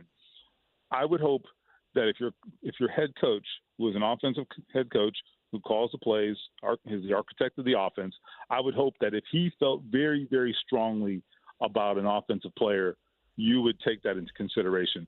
And honestly, I do think there's a track record for doing that. I mean, Nyheim Hines, for example, was a guy like that I know Frank Reich was banging the table for. Paris Campbell was another one of those. Neither player, stayed here long term, but both certainly had a lot of ability, and you saw what they were drawn to there. So anyway, I guess what I'm saying is, if your head coach is banging the table for a guy, if that indeed happens, and you know that he can be trusted, to get the most out of an offensive player, which I think we can say about Shane Steichen right now, then I'm going to give that a lot of credit and take that into consideration. So we'll see what happens. The other thing I would say is it's also going to depend on, or one other factor, I guess, is like positions that are deeper than others. Like wide receivers are pretty deep this year. What is the, let's say there's a run on those guys early. Let's say 2 or 3 are gone, or 4 by the time the Colts pick. Well, the 5th or 6th wide receiver might still be pretty damn good. And so, it just kind of depends on how all that shakes out too. Jimmy had mentioned kind of twitchy defensive ends. It's so weird. It's combine week, right, Steven? So we get to say like twitchy and length and all these. Get out that dictionary, baby. Yeah, Let's go. these words. The combine. Yeah, it's not the combine without saying long and twitchy and. What are some others? I've been out of practice for a while. Agile, yeah. I love it. Quick first step. Bendy, yes. One. Bendy makes me extremely uncomfortable. Gets to the second level. Yeah. But given their pass rushing situation, look, it was a productive unit this year, right? The numbers are what they are. Yeah. But and this is no offense to Kwity Paye. Kwity Paye's been a productive player. I don't get the sense that Kwity Paye is like a keep you up at night guy. Maybe Dio ends up being that as well. I mean, is that something on this draft board? Because we're really hammering corner, pass catcher, safety, those areas. Is that something on the draft board where if we're truly going BPA, if you will, to use another term that we throw out this time of year, that could, I don't want to say surprise some people, Steven, but that the Colts could really look at? Yeah, we should. By the way, we should make like a draft drinking game. Okay, every time we use a draft, a cringy draft acronym or something. Anyway, so it's an interesting situation, right? Like they actually did exactly what they said they were going to do with their pass rush. And what I mean by that is they said, look, we're going to have a pass rush by committee, and we think it's really good. And they were right. They actually had a very good pass rush by committee. So here's the problem with that. It's great. The numbers were great. I mean, they were historic. The best best sack production in the Indianapolis era. That is to be commended. That is remarkable. But it is interesting, though. I think what you're looking for is when you watch the elite pass rushers in the NFL, okay, on third down, if it's third and long, and you're playing the Cleveland Browns, you are terrified of Myles Garrett. You're just terrified, right? And they don't have such a player. And I think the problem is, like, overall they had a good pass rush. That's the half full version of it. The half empty viewpoint is that Okay, yeah, but the argument is that really the sacks that matter are the ones, or the pass rush that matters it matters more when they come, I guess. So I'm sorry for botching this whole thing. It sounded good in my head and I didn't put it out there well. The point is, when those quarterback hits come, when those quarterback sacks come, and when that pressure is produced matters almost just as much as how many sacks you get and how much pass rush you produce. And so those are the moments where games get decided. Fourth quarter, third down, got to have it, right? Do you have a guy who can make a play? They did make some of those, but I don't know what you would prefer. I guess a lot of people would probably lean towards saying, I want the guy who gets 18 sacks. But, sometimes you can, as an offense, you can sometimes isolate that guy, and you can double him all day and make his life really hard if they don't have anybody else. The Colts have a situation where the pressure can come from just about anywhere. So it's maybe to some degree a little bit more challenging in some ways, but I do think it's like basketball, right? If you've got if you're playing the Golden State Warriors and they're down 2 with 10 seconds left, well, where the hell is the ball going? Mm-hmm. I mean, you know where the ball is going, and there's a good chance he's going to score that basket. His name is Steph Curry, something like that. So, I don't know. It's a good hypothetical conversation, and I enjoy these kinds of conversations because there's no right answer, but it would be nice to have one of those guys for sure. Yeah, I mean, I think, Steven, you've seen Steph Curry courtside, right, in your seats with Jake, so you know better than anybody what he's able to do. I have also seen the Washington Wizards, and let me tell you, you haven't lived until you sat courtside for a Washington Wizards game, buddy. Dude, I went and I took my family. My son's becoming like a big NBA guy, and I was like, let's pick a weekend game or whatever. And we went and saw them play Orlando earlier in the season, and they were down 25 after the first quarter, and they were down, I think, 39 at one point. It was like one of the Pacers' worst games. And that's as a paying customer. So for somebody that's used to going, sometimes with comp tickets or with the credentials, I'm raging about the fact that I actually paid real money to see one of the Pacers' worst performances. And I was not courtside, by the way, because I'm just too cheap to spring for those. But someday Jake will invite me to be along again. I'll put in a good word for you, but again, our arrangement's a little different, as I said. So, we'll see. I'm a has-been F-level celebrity. You're still very much in it. So, yes, I totally get where Jake's line of thinking is. @Holder Steven on Twitter, X, ESPN.com. Always enjoyed talking with you, my man. Thanks so much. Okay, guys. Take care. That's Steven Holder. We'll talk plenty more Combine. IU basketball discussion we had in the first hour. We'll get back into that probably a little bit later on as well. I know Jimmy's got some great thoughts there on his alma mater as I stare at his Chiefs repeat shirt. Yeah, I didn't hear Steven. Did he say that was 2 in a row? Oh, my goodness. It's on my shirt. Who knew? We should have a rule, and maybe, Eddie, you can do this whenever we book somebody that they just – and it was a great comparison, right? He's right. The Chiefs let Tyreek Hill go. Look at where they are. Weapons. I got Steven's point. Yeah. Steven made an excellent point. We should not let guests – voluntarily bring up the Chiefs on this show. That is something. I know I'm just a fill-in. I kept myself. That's the way I didn't pop on the mic though. I gave a look to Eddie, and that's all I did. I did text him. I said, "Big if true." Me and Eddie like to say big. Even if the true. The look just all right. Well, makes me upset. I'm just so over the Chiefs. But he didn't spit any lies. They were all facts. He was right. Yeah. He is a fact. I hope he spitter, didn't spit. He's over at the convention center. Bendy. That is one that. He's very bendy. Okay, man, relax. We got tickets to give away later in the show too, right? So we're going to do that too. Plenty more to get to. It's Query & Company, about halfway through here on 93.5 and 107.5 The Fan. Hey guys, looking for a reason to spend 3 days on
Welcome back. It's Square and Company, 93.5, 107.5 The Fan. I'm Derek Schultz, filling in for Jake. He has jury duty today, which apparently he's hustling back from. Todd Meyer just barged in here. My song request got in, by the way. Which he can do. Thanks, Eddie. That's fine, Jimmy. You can get one song in. That's fine per time that I show up. That's kind of you. Todd kicking in the door and coming in here, that is his, he can do that. He's the person that kind of handles It's a Tuesday all this. around here. He was banging his fist onto the table about talking about Purdue basketball. Showed us a meme of, people have seen this meme, right? The swerving car where the exit lane and they're swerving into the other lane. And saw that meme live the other day. The car is swerving for Indy Sports Radio. The car is swerving to, what is it? What's Indiana's record even right now? 14 and 12? I think it's 14 and 13. Okay, so whatever it is, 14 and 13 Indiana, and then what is it? I think Purdue's back to number 2, right, in the polls. Number 2, Purdue is in the other lane.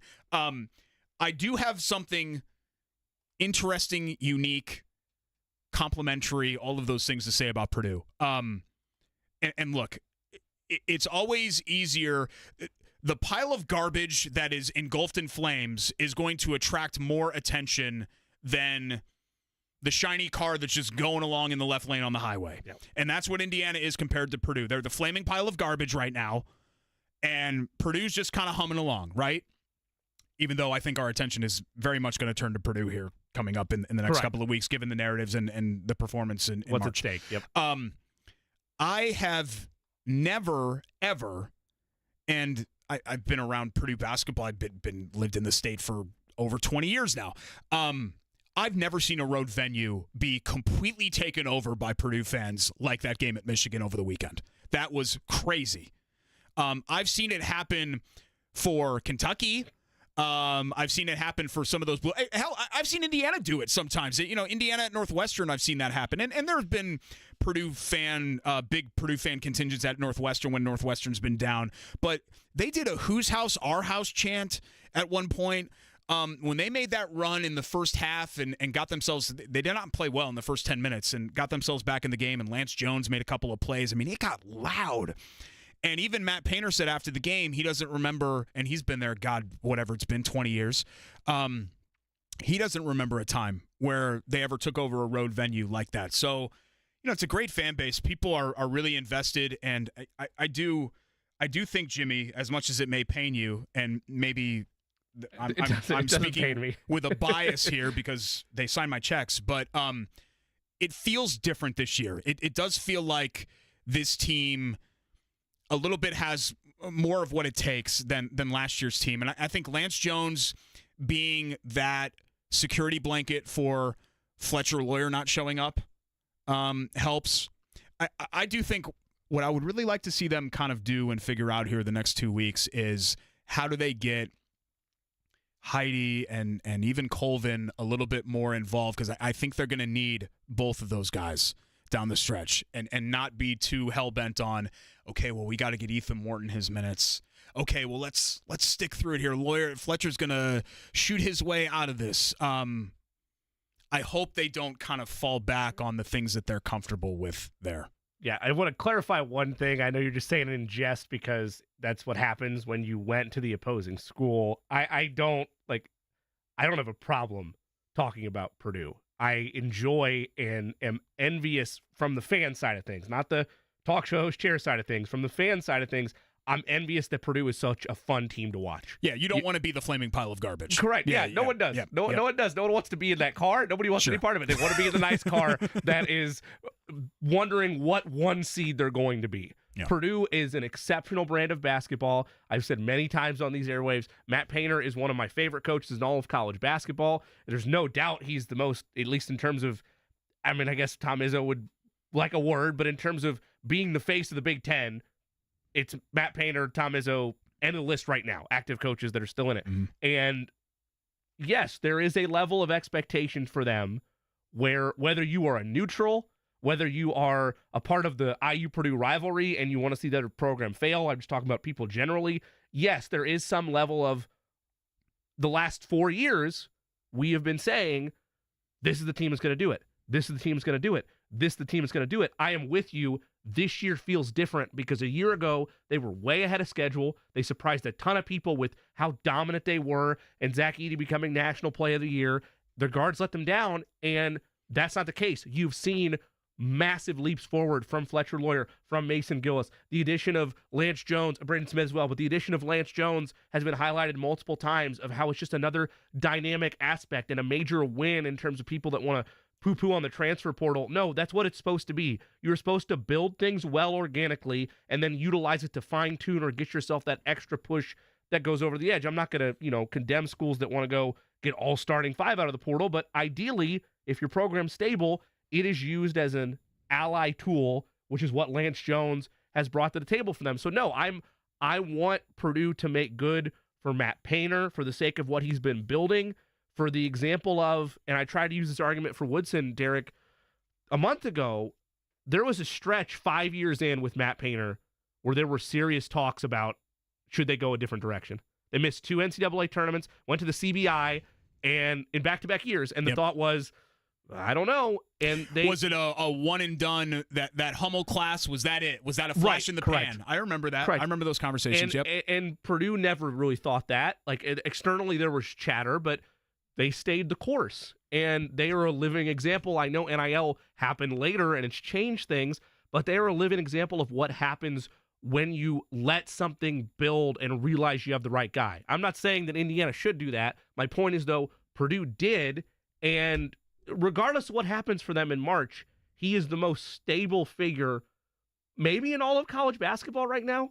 And so, yes, I do want to see them make good, but you can't feel that way and not also have the other side of that coin, which is at some point you have to do it. And that's the most intriguing storyline of March. I get it. It's a crapshoot. You never know. Maybe you draw a pesky Big East team in the Sweet 16, you get bounced. That's life. It happens. But this is because of how good they are. Man, it does feel like the year where it's different, and maybe it's when they finally break through. And if they don't, I'm not saying win a national title, but if they fall short of the Final Four, it would be tough to judge this anything other than a failure. Yeah, it stinks because really, if you look at it, and I get that all of these, North Texas, St. Peter's, FDU, it's all clustered. If you look at the track history of Matt Painter's Purdue teams in March, they've actually performed really well. The only other real upset on the ledger was that ridiculous Arkansas Little Rock game where they're like banking in threes from like 27 feet. That's the single elimination tournament where you just, you get beat sometimes and it's a fluke. All the other times where they were getting bounced, they lost to a top seed Kansas team. They lost to the Hashim Thabit UConn team. They lost to the national champion Duke team that came here and beat Butler in 10. They lost to that Texas Tech team that was really good. Yeah. A couple of years ago, the Isaac Hashi or whatever, what was that, 18. Virginia, the national champion, right? In a game that if that same sequence is played over 1,000 times, Purdue wins that game 999 of the other times. So, just getting back to kind of the normalcy where you don't have the high-profile losses. It's so funny. Do you remember, Jimmy, who they played in the second round the year that they lost to St. Peter's? Ooh, that's a good question. Not off the top of my head. Purdue was a 3 seed. They played a 6 seed. It was Texas. If Purdue would have Purdue would have lost to Texas, who cares? Right? Yeah. If they would have lost to Texas, who cares? They advanced a round further than that, but it's because they lost to a New Jersey commuter school that nobody had heard of. That's where it gets to be a problem. So that's the blessing and the curse of March. I'm not going to sit here and say that it wouldn't be catastrophic for them to not, lose to another 16 seed. Obviously, that'd be a huge deal. But to be clear, I'm not in that boat. I can tell you right now, that's not. There's mathematically speaking, it would be impossible, ignoring the growth they've had year over year. That's not where they're in danger. Where they're in danger is depending on the draw and if it's a pesky 8-9 matchup or if it's a 1-5. I'm getting lost in the math, but whatever their Sweet 16 match would be. I'm not sitting here banging the drum worried they're going to lose to this year's FDU.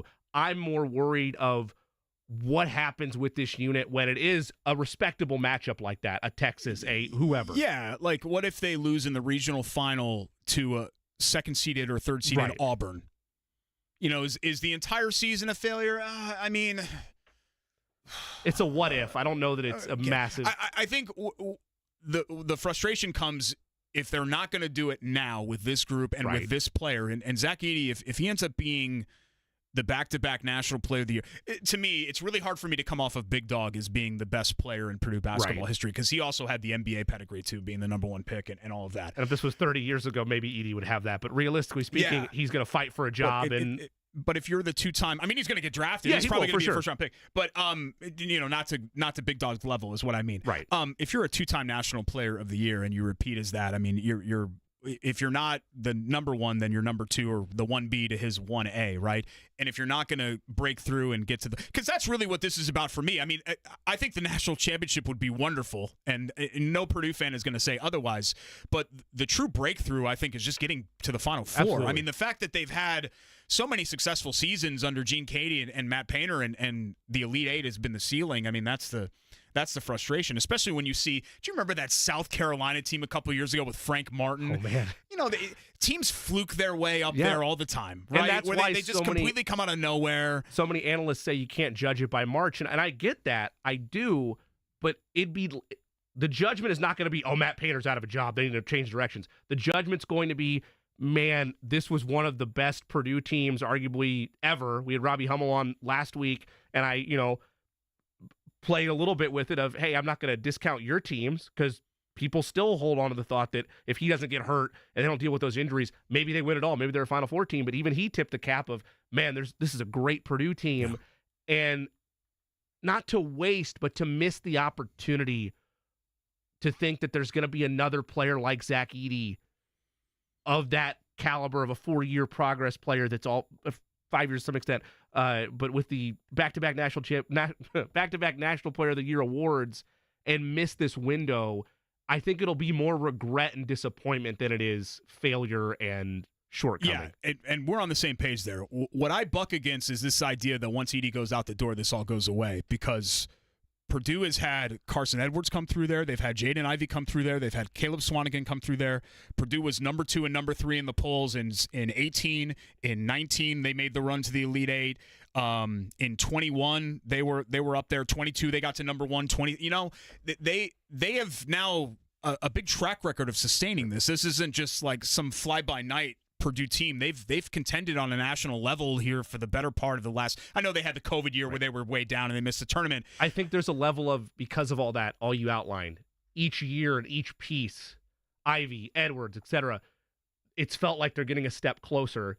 And if it doesn't happen with Edey, because he's arguably, at least from an overall profile, the best of them. I know they play different positions, so it's hard to have that conversation. There is a feeling of, in any fan base, but especially this one, if not now, when? Yeah, we went through it with Gonzaga, right? I think for a long time, and people were like, oh, okay, yeah, whatever. Here's Gonzaga again. They're going to get beat the second weekend or whatever, and usually they did, and then they finally ended up breaking through, not with a championship, but at least with a couple of Final Fours. We'll come back, re-rack the big headlines of the day. We'll talk a little Pacers with Dustin Dopirak. I don't feel like we talked Pacers at all today. Should we do that when we come back? I'd love to. Now that we've fulfilled Todd's edict that we have to talk about Purdue, so we spend time talking about That's actually how they buzz you out. If you don't hit that edict, you have been stuck here all night, so I'm glad you did that. It's Corey and Company. Derek Schultz filling in. 93.5, 107.5 The Fan. March starts here.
I got one of those, your password has expired, it must change alerts on here. Good luck.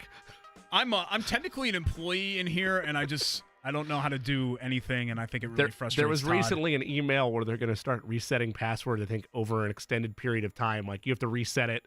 I saw it. Did you act on it?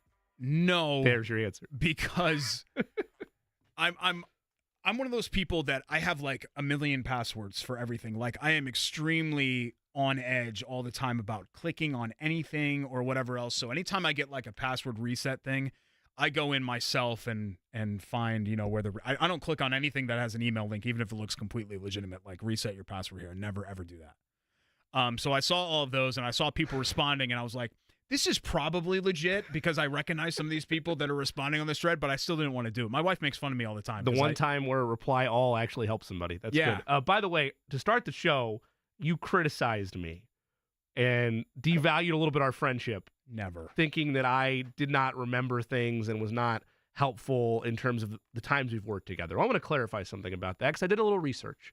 And I tipped the cap to you. You were correct that it was Shane Steichen Day when you were in the midday era. However, and I guess this is Jake's ego rubbing off on me, I forgot it because I was not co-hosting with you that day. I was behind the board. Brendan King was your co-host that day. So that's right. I'm absolving myself a little bit. Yeah, it's coming back to me. So I had thought that for some reason I thought it was Eddie, you and me. No, it was you and Brendan, and I was behind the board. Okay, so fine. I'm sorry, Jimmy. That's okay. I forgive you. Yeah, it's all right. All right, we're all good then. Good. Was the experience everything that you hoped and dreamed it could be, Jake? There are a lot of areas that I can go with that. It was confusing. I don't know how it was for you, but you go into this big room, right? Mm-hmm. And we're talking about jury duty, by the way. I don't know if you guys had refreshed people on where I was, but so you go into this large room and you watch the video and et cetera, and there were probably, what would you guess, Derek? 150 people? Yeah, I'd say, yeah. So then they started doing waves of people. I was in the third group of names that they called. There were probably 40 of us, and they said, take the elevator to the 9th floor. Okay, so we do. And they lined us up against the wall in a particular order and then walked us into the back of a courtroom where there were already 14 people sitting in the jury box. There was a defendant. There were everybody else. They introduced what was going on, and it was a murder trial. And they said, this is probably going to be a multi-day trial. And they went through the first group of prospective jurors, asked some questions, and they're reading the questionnaires. The second group, true story, they say, now, Mr., and I'm not going to say the guy's name, you claim here on your sheet that you are a racist. And the guy said, who? And he said, that's correct, yeah. And they said, do you feel that you can objectively, without bias, serve on a jury because the defendant is an African American? And he said, yes, no, I don't think that will impact me. I think I will be able to be non-biased. And everybody kind of thought, well, that's interesting. And they said, well, can you elaborate? And he said, well, because, I hate him because of his race, but I hate everyone. So I can be pretty objective. Wow. Well, he was eliminated. He was honest, I guess, right? Now, they also had the best part of the whole thing was they asked, there was a gentleman who was a U.S. citizen, but he was born in Russia, and he said that he has a Ph.D. in physics.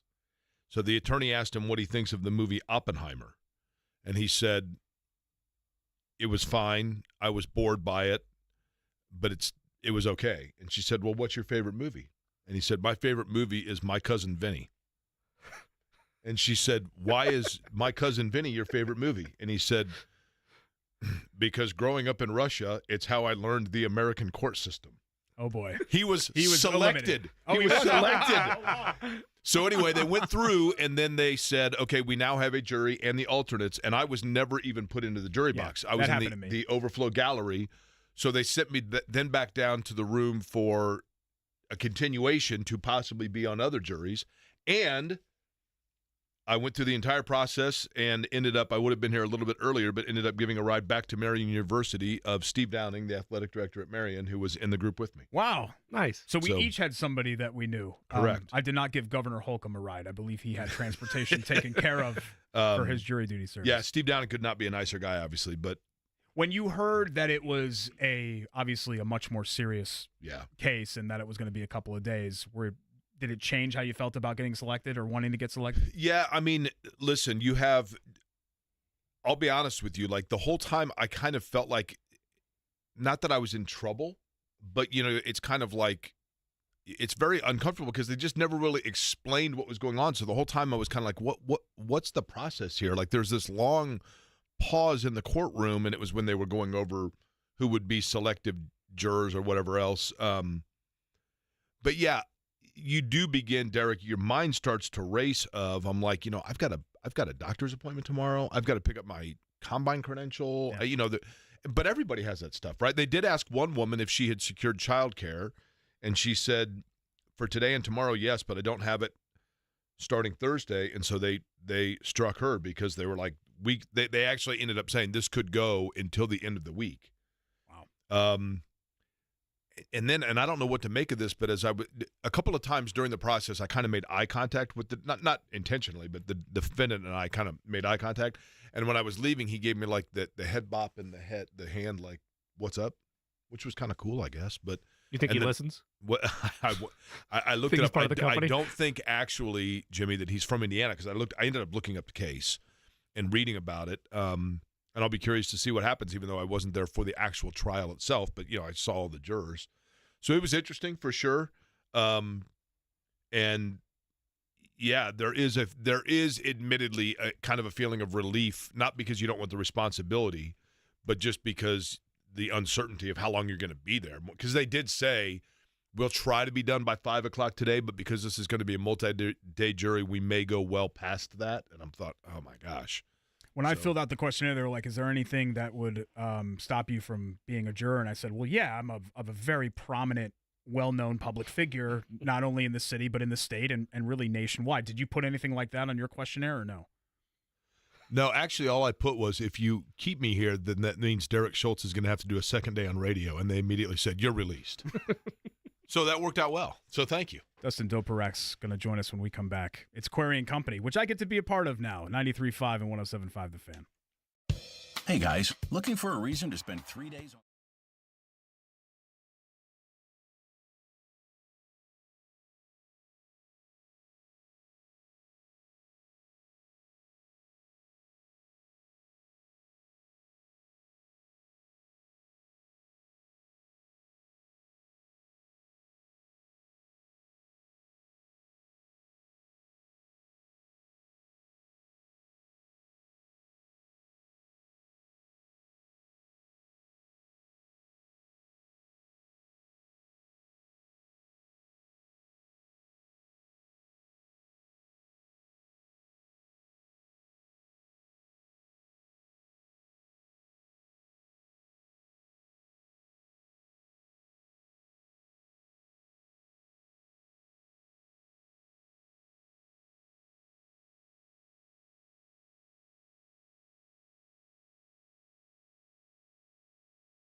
I found out that you might have actually gotten a murder case, I thought, that's probably in poor taste.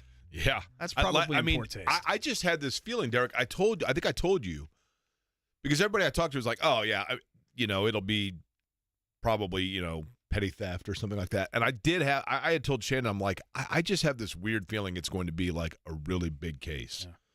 Yeah. And then, like I said, I read about it. It happened in May of 2021.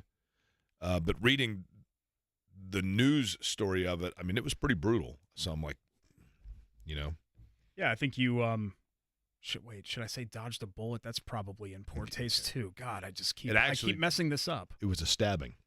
Oh, okay, good. So you dodged a bullet then by not getting picked for the case. Tough night he for gets the Pacers joke drum? last night. Okay, wow. The guest gets a joke drum, but I can't get one? Come on, Eddie, what are we doing? Pacers fall to Toronto in a Sega Baba. They're 2-9 now in Sega Babas this season. I knew it. Second game of a back-to-back. Nobody says that, Derek. Listen.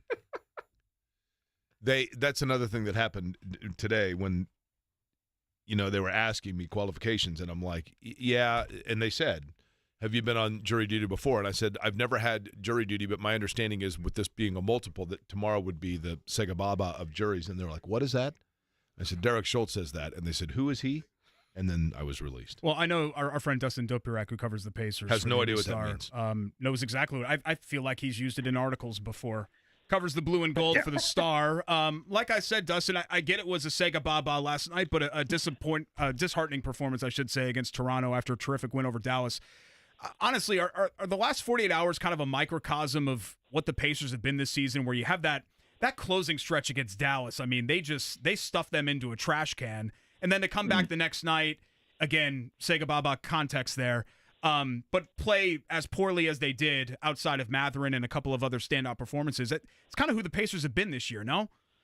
Yeah, more or less. Obviously, there's the new wrinkle that you don't usually see of Tyrese Halliburton having a really bad game. I think you can almost definitely look at it as probably the worst game he's had all year. He was 2 of 11, I think 1 of 6 from 3. Had 7 assists, but just didn't seem right, especially in that closing stretch. I think it was minus 15, and you just never see that from him. Obviously, even nights where he hasn't been great, he's usually been able to produce at least a little bit more than that, and he tends to give you a chance down the stretch of pulling one out. And last night he made them actively worse. That never happens, and you can't presume that that's going to happen again. It's just one of those rare anomalous off nights. But yeah, overall, obviously they've had losses like that before, so it's not like you can say, okay, well, it only happened because Halliburton had a bad night. They've had a bunch of other reasons why it's happened. And Toronto is a particularly bad matchup for them, I think, in particular, because they're bigger. Pacers tend to struggle against teams like that. They kind of have to outshoot them. And when they're not on from there, they're not going to outwork, they're not going to out physical them. Toronto's just got too much size. And so they have to, when they beat him in Toronto, they had, I think, they made 11 more threes than the Raptors did, and so they were able to give up 84 points in the paint and still win. Last night I think it was pretty close to even, and I think they gave up 78 in the paint and they got beat. But they have those kind of flaws. That's the issue. Is they're a pretty good team, but they're not a spectacular team, and they have clear weaknesses, and so they're capable of getting beat on a night like that. If they're not on, then teams that have specific advantages of them can still beat them. And it doesn't matter what that team's record is or how good they are overall. They can find find a way to beat the Pacers when they're like that and when they're just not on. They were the night before against Dallas. They can get beat. So it is the end of the day who they are. They've left too many very winnable games on the table that you just look at record. You're like, you have no business losing that game, and they find a way to lose it. But obviously they can put it all together, and when the offense is really clicking, they can beat some of the best teams in the league. So that's who they are at the end of the day. They can find a way to lose some of the worst teams in the league and find a way to beat the best ones, and that, at the end of the day, equates out to where they are right now.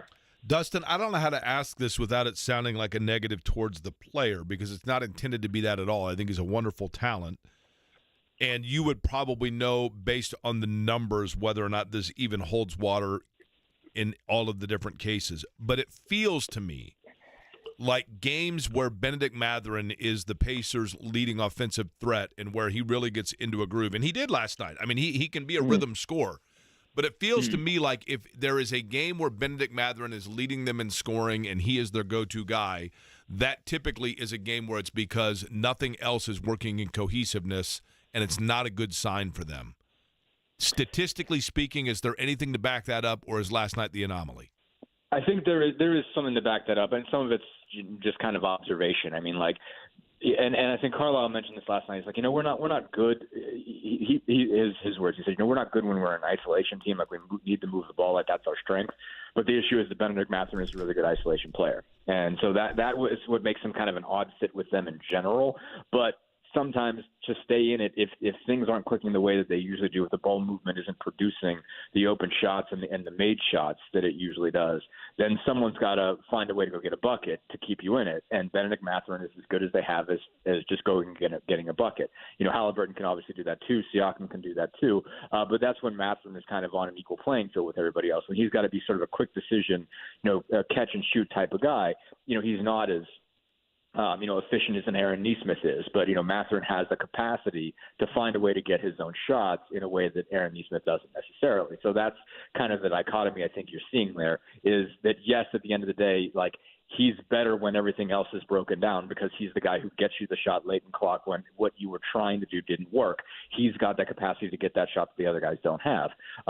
So they're better off when don't find themselves in that position. Then they need somebody to save them with a late clock, break you down off a crossover dribble or just attack the rim kind of move, but you still need a guy who can do it. And so that it makes kind of a weird anomaly that way. I like I said, to your point, I don't think it's an insult to the player, but when they're clicking, they don't need what Mathurin gives them, but when they're not, they do, I guess is the best way to put it. That at least keeps them in games. A lot of times they still end up losing those games because they're not efficient enough, but Mathurin can go off and keep you in it. So I think it ends up working that way. I don't think that means that his points aren't useful. I mean, like, they were in the game because Mathurin was really good last night. The fact that they even had a chance in the fourth quarter was Mathurin was spectacular and hitting step back shots and stuff like that. But his game lends itself to, he's the guy who's going to take a couple crossover dribbles and try to, break down a guy, and what that means is the ball sticks, and they don't like when the ball sticks. So it's a weird, dichotomy that way. But I think what you're saying is mostly true. Pacers beat writer Dustin Dupurak is our guest. Our producer Eddie Garrison points out, to Jake's point, 1-3 are the Pacers when Benedict Mathurin scores 30+. He goes for 34, 9, and 5 last night, and you mentioned it really keeps them in the game with those step-back triples and keeps things afloat offensively. But he acknowledged publicly, I can't remember if it was last night or if it was this morning, but he acknowledged the fact that he needs to be better on the defensive end, especially in a game like that. Is that a player saying what he's supposed to say, or is that growth and acknowledgement for a second-year budding star?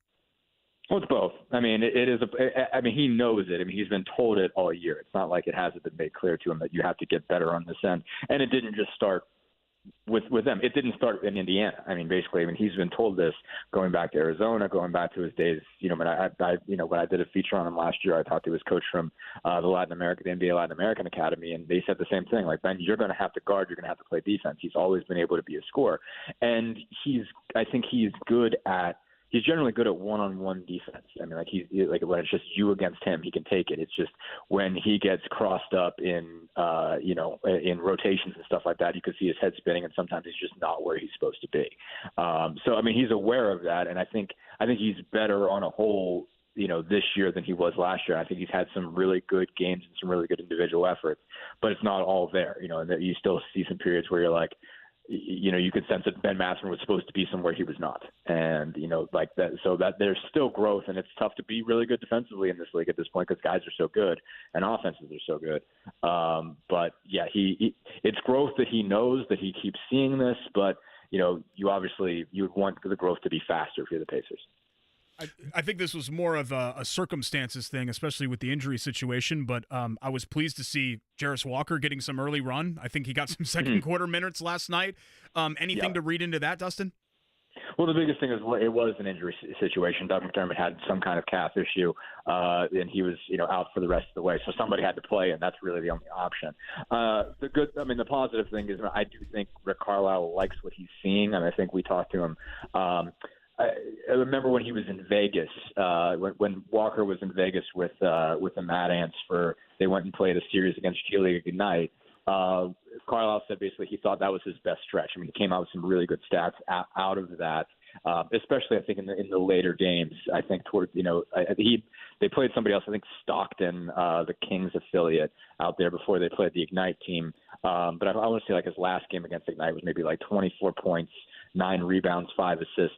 So they like the overall progress he's making, but I think there's still some things that they're not super comfortable with. I think, his defense is not quite what they were hoping yet. I think that's one big piece. He tends to gamble too much. I thought he earned the steal last night and got a quick whistle on that. But they do like. So they see him gamble too much, basically. And I think that was the cases where he did gamble. And I thought he should have got away with it, but he didn't. And so that can be an issue. Obviously, when you're going to gamble, you run the risk of fouls defensively. But I mean, he hasn't necessarily been as sturdy in just keeping guys from getting by him as they'd like him to be, and as quick in rotations as they want him to be. Offensively, I think he's come a long way, and I think they're really happy with that. They really like his feel, his passing ability, and just the way he sees the floor, I think, and they've seen that he's got the ability to play more positions because he can handle the basketball, he can bring it up, and he can be a guy who kind of starts above the break, basically, either bringing the ball from top of the key sort of stuff, or being even a wing that operates from the elbows. They really like that he can do that. He's become a much, much, much better shooter this year than he was when they got him. But I think the basic things, the defense and the rebounding, is what they're willing to see more of before he's going to get on the floor consistently. Who do you think Utah fans root for when their Jazz G League team plays Stockton? Is that you think it's hard one to figure out there? I like that. Well, John Stockton has been in the news for some of the not so good reasons grape here smuggling? lately. Yeah, so maybe is it for grape smuggling? Maybe the feeling there has gone down a little bit. I wasn't on that jury. Dustin, in terms of Jarris Walker in the rotation, if we are to see him by year's end, I steadily get some minutes into the rotation, is there any chance this season that it happens organically, or would it specifically right now be because of some sort of attrition in front of him?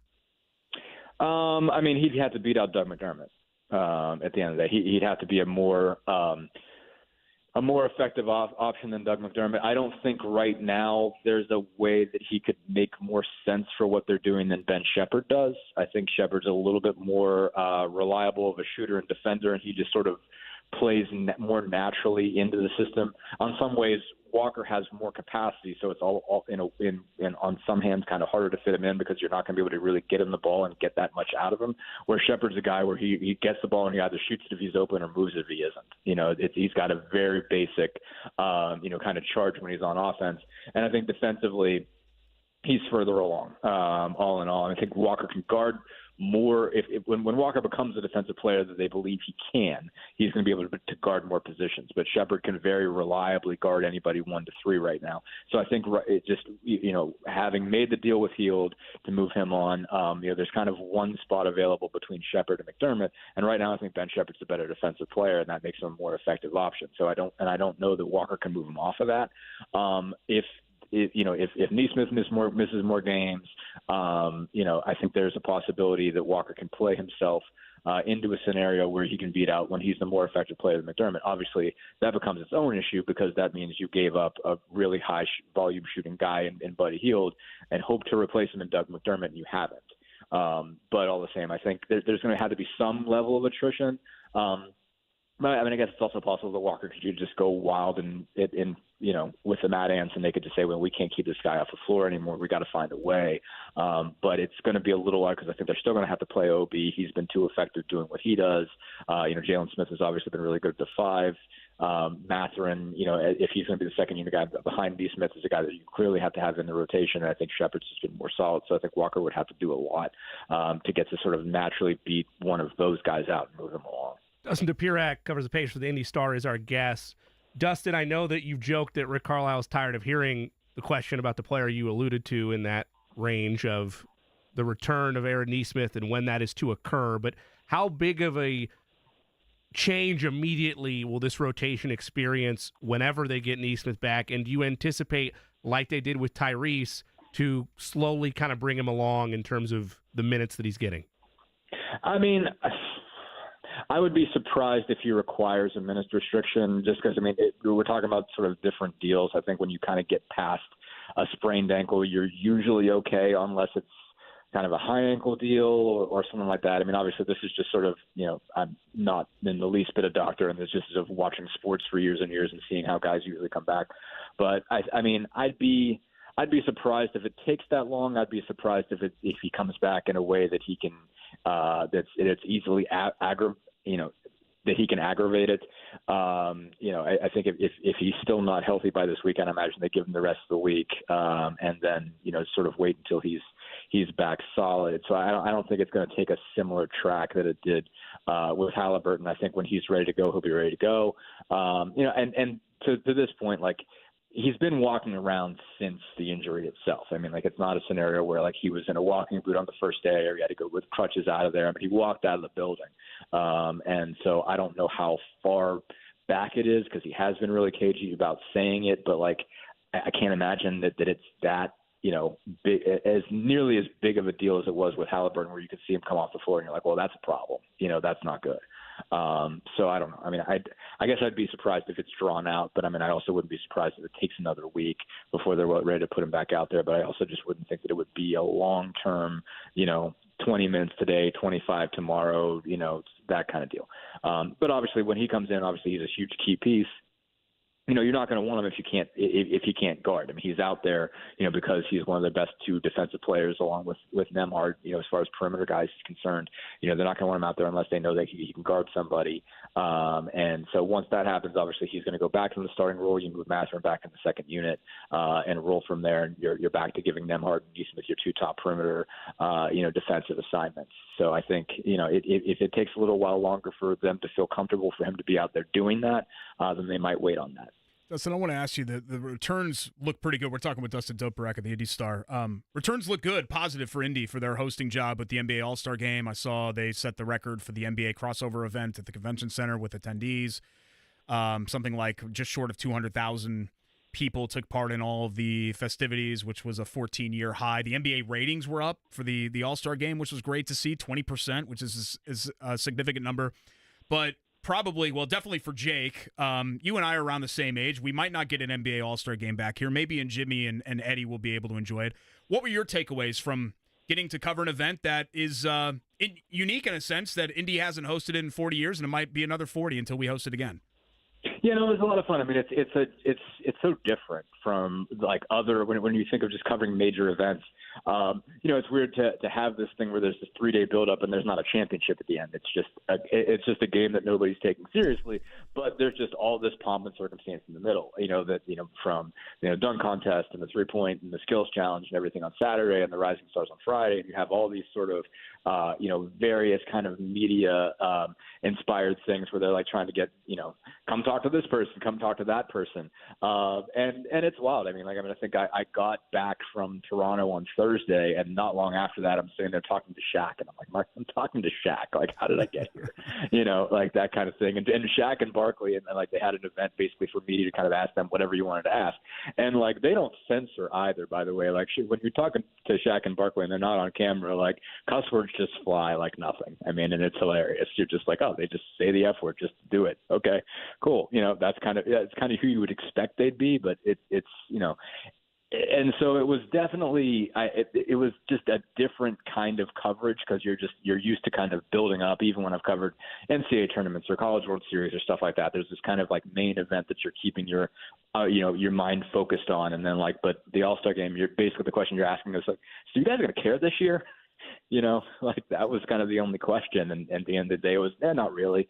But it's still, I think, a lot of fun to see all those personalities come in, to see, I guess, Indy step up and shine and kind of put its own mark on it. I mean, I think there were certainly some logistical issues. I mean, I would say I had a lot of fun with it once I had parked my car, which was never a fun scenario. But the rest of the week, it was just like, man, there's this crazy thing happening here. And it's like, we're asking questions to Reggie Miller now, and there was so many cool personalities, but they also just did a good job, I think, of highlighting and focusing on the history when it came to the major events. I think during the game, having the moment for Oscar Robertson was really cool, and delving into Crispus Attucks and just basically like his Oscar Robertson importance in Black history, and like all of that, I thought was really cool stuff. And just to see Indy shine like that was really cool. And with, involving Spike Lee and something like that, and you're just like seeing all those kind of dots connect. I thought was really cool. It's a very different experience. Really glad I got to cover it. I mean, I'm a guy who always like made a point of watching All-Star Saturday Night. Even if everybody's buried the dunk contest 20 times over, I'm still going to watch it every year. So it's cool to be in the building for some of that stuff that I've always kind of made a point to check out, and definitely one of those kind of bucket list items that you could check off. Yeah, I'm a fellow NBA nerd, so I feel the same way. You can leave NBA off that, although I'm not saying Dustin's a nerd, but yeah. Oh, I am, yeah. I'll own that. Self-professed nerds, both of us. Nerds unite. We'll see how the Pacers can bounce back. Only one more, according to Eddie Garrison, only one more Sega Baba this year for the Pacers in the final 23-24 games. You can check out Dustin's work at Dustin Topurak on X. And Pacers Insider, IndyStar.com as always. Appreciate it, my man. Thanks so much. Let me ask you something, Derek.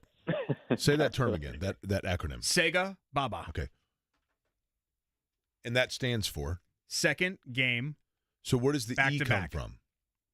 Second. S-C. No, the S is perfectly it's the first sufficient two letters. for that. Second, S-E, game, G-A, back to. I'm going to say this as a friend. Okay. Well, that's loose. How about, wouldn't it be Sigo Baba, because you're dropping the of. What happens to the of there? What are you doing with the of? I don't mean to ruin the friendship. Can I say this as a friend? Steven has taken that role now. You stressed that earlier. Well, yeah, Stephen Holder has taken my role as your best friend. I'm your second best friend now, clearly. But well, he had to pay for that. Well, that's true. As your second best friend, I've been listening, and I'm thrilled for you for this opportunity. I think this show has been great. But one thing you can do is just interject a little bit of like current terms, like to be a little bit cooler and to be a little bit with it, because you're getting 56. Yeah, close. Yeah, 55, whatever close. You are. Sega Baba is something you can use on Querying Company, and then people can hear it, and they're in their cars and they're driving in Midtown or wherever they are. Nobody knows. And they're that saying to themselves, "Oh my God!" Nobody in Midtown is listening to this show because they're in New York. They don't care about what's going on in Indianapolis. Jake is cutting edge. This is a show that I have to listen to. So it's just, I have lots of radio experience just like you do, and that's a bit of advice, not only as a professional, but as your second best friend. By the way, just so you know, when because you did make reference to my potential mortality, which probably is right around the corner. But when I was knocking on a couple of years ago. I know, when I was knocking on that door, my mom texted all of my really good friends. You got a DM, right? I got a Facebook message, which, Jimmy, we talked about this. I thought was a virus, right? I was like, why is Jake's mom Facebook messaging me at 9:30 on a Friday night? That should tell you right there, Thursday. That should tell you right there where the rank. Well, you might have gotten it on Friday, which even more so illustrates where your rank is, right? What matters is you called me from the hospital bed 36 hours later. We had a conversation. I'm not going to publicly say what was said. I wasn't even in the hospital for 36 hours. We talked about, we laughed, we cried. Okay. We talked about our cried relationship. because I said I was going to be okay. That was the part that hurt. Actually, would have cost me a lot more money if you bid it that night. So I was really happy that you ended up. You might have been filling in more, Derek. That's true. Right? Yeah, accomplishing all the things that I would have gotten to do. Yeah, but it's been getting back to the Pacers and Sega Babas and all of that. It's been this sort of, I don't want to say roller coaster. That's almost like too cliched. But the Pacers started the season up, and then they have the in-season tournament, right? And then they go back down, and then around the holidays they go back up again, and then now it feels sort of like they're 10-11 since that holiday surge. This is who they are. Like, if the Pacers get to the number 6 seed and they're competitive, hell, if they win a first-round series, I think at this point that's probably the goal. I can't say it's complete for what they are just yet, because they've yet to really be full strength post-Pascal Siakam trade. And that I know Nesmith isn't like a superstar, but they're worthy of getting to see that. That and the fact that Sega Babas are almost to an end. I don't want to see this team on back-to-back, so they just don't do well. Only my is that right, Eddie? One more Sega Baba, you said? Correct. The Clippers and Lakers. He meant only one more time saying it, which you guys have now exhausted. One more Sega listen, Baba. To me, the thing about Indiana that would be of concern is this. Maybe concern's the wrong word. You have to realize with the expectation, go back and retroactively remember what the expectation was to begin the season. They are well ahead of where you were hoping they would be at this point. But the Siakam trade, which we still have yet to see how that plays itself out, if they sign him long-term, then obviously that in itself is a huge win. I mean, that goes without saying. But the thing that made Indiana unique when they were winning games consistently, the thing that made the Pacers unique when they got to the finals of the in-season tournament, the things that got them to the point of then necessitating pushing in on the Siakam trade to get to next level, because they had passed phase one of the new orientation, if you will, was the fact that they were outscoring people at a historic clip with an incredibly efficient offense, but they needed to pick their defense up.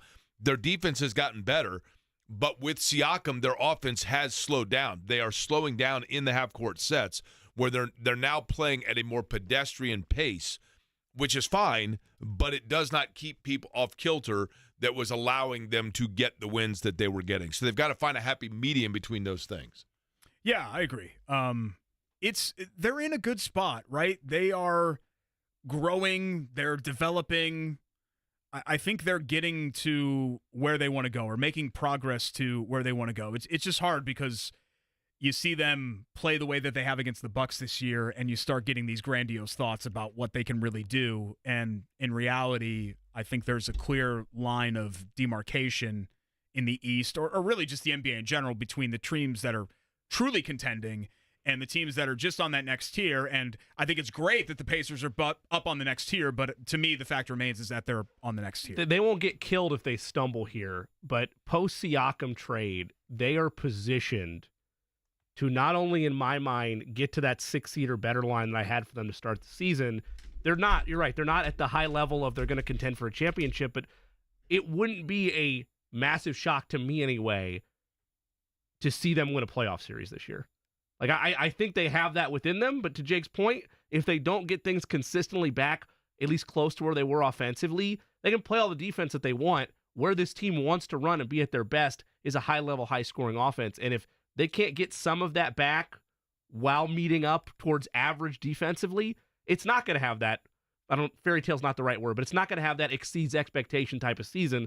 That said, I agree with you, Derek. They are in a right spot. This would not be they got to be crucified because they lost in the first round or they were a play-in team this year. But just like it was for Butler this year, they're ahead of schedule, but boy, would it have been nice to make the NCAA tournament. That's kind of the same vibes I have with this Pacers team.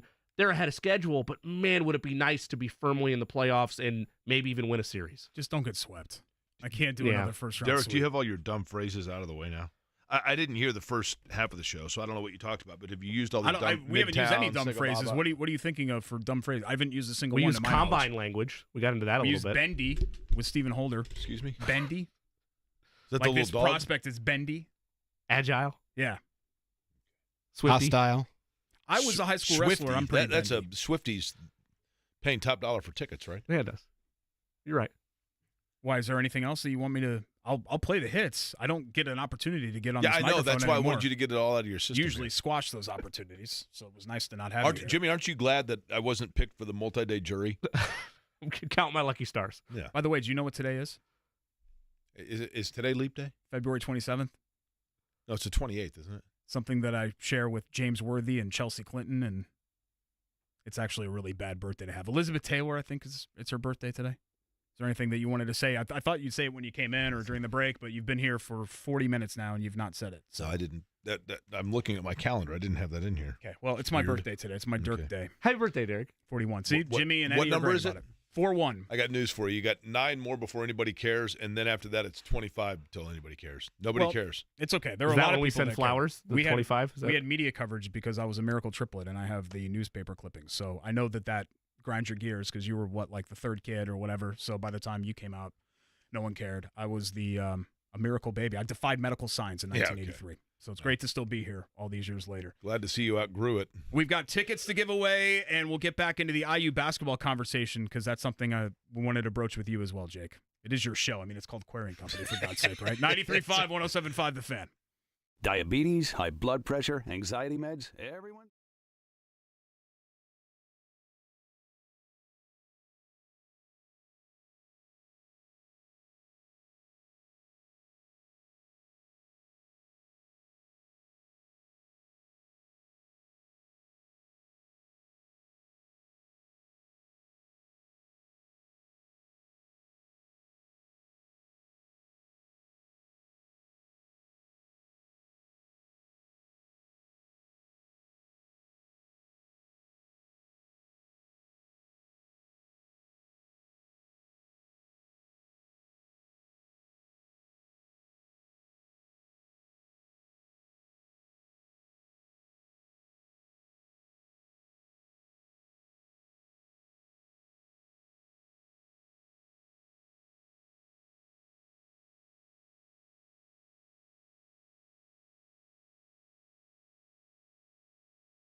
I gave Eddie a playlist with strict instructions, and this was not on it. I didn't know if Jimmy had another song. No, I didn't. But I put my one song on the set list. Welcome to my world, Derek. It's my birthday, and I can't even get my set list for Querying Company.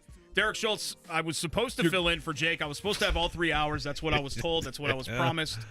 Those promises were broken because Jake is here. He did have jury duty. He did not get selected for jury duty. And I still came in.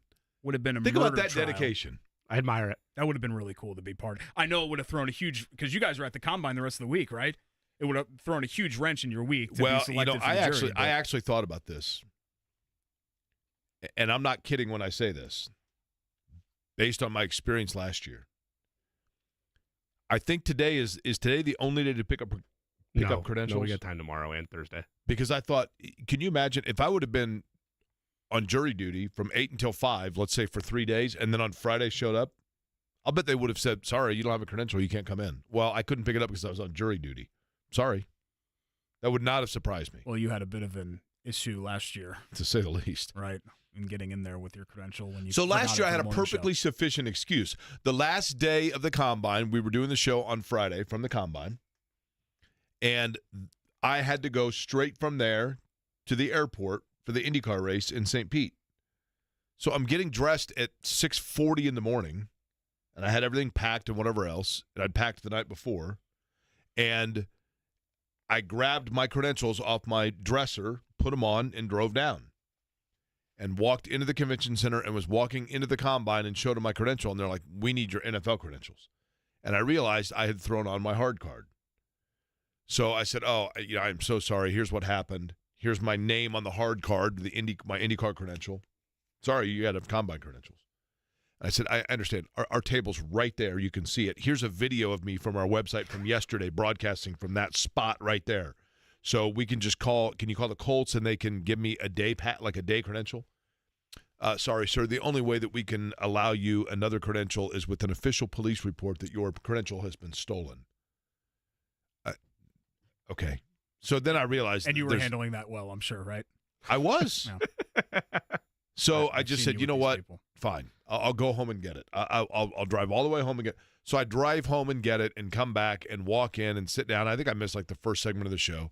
All good, except for that. Then I look over and they're having like a press conference and, they've got like American Idol rejects asking questions and which I'm like, why are we pretending this is the CIA and the Pentagon? It's the NFL Combine.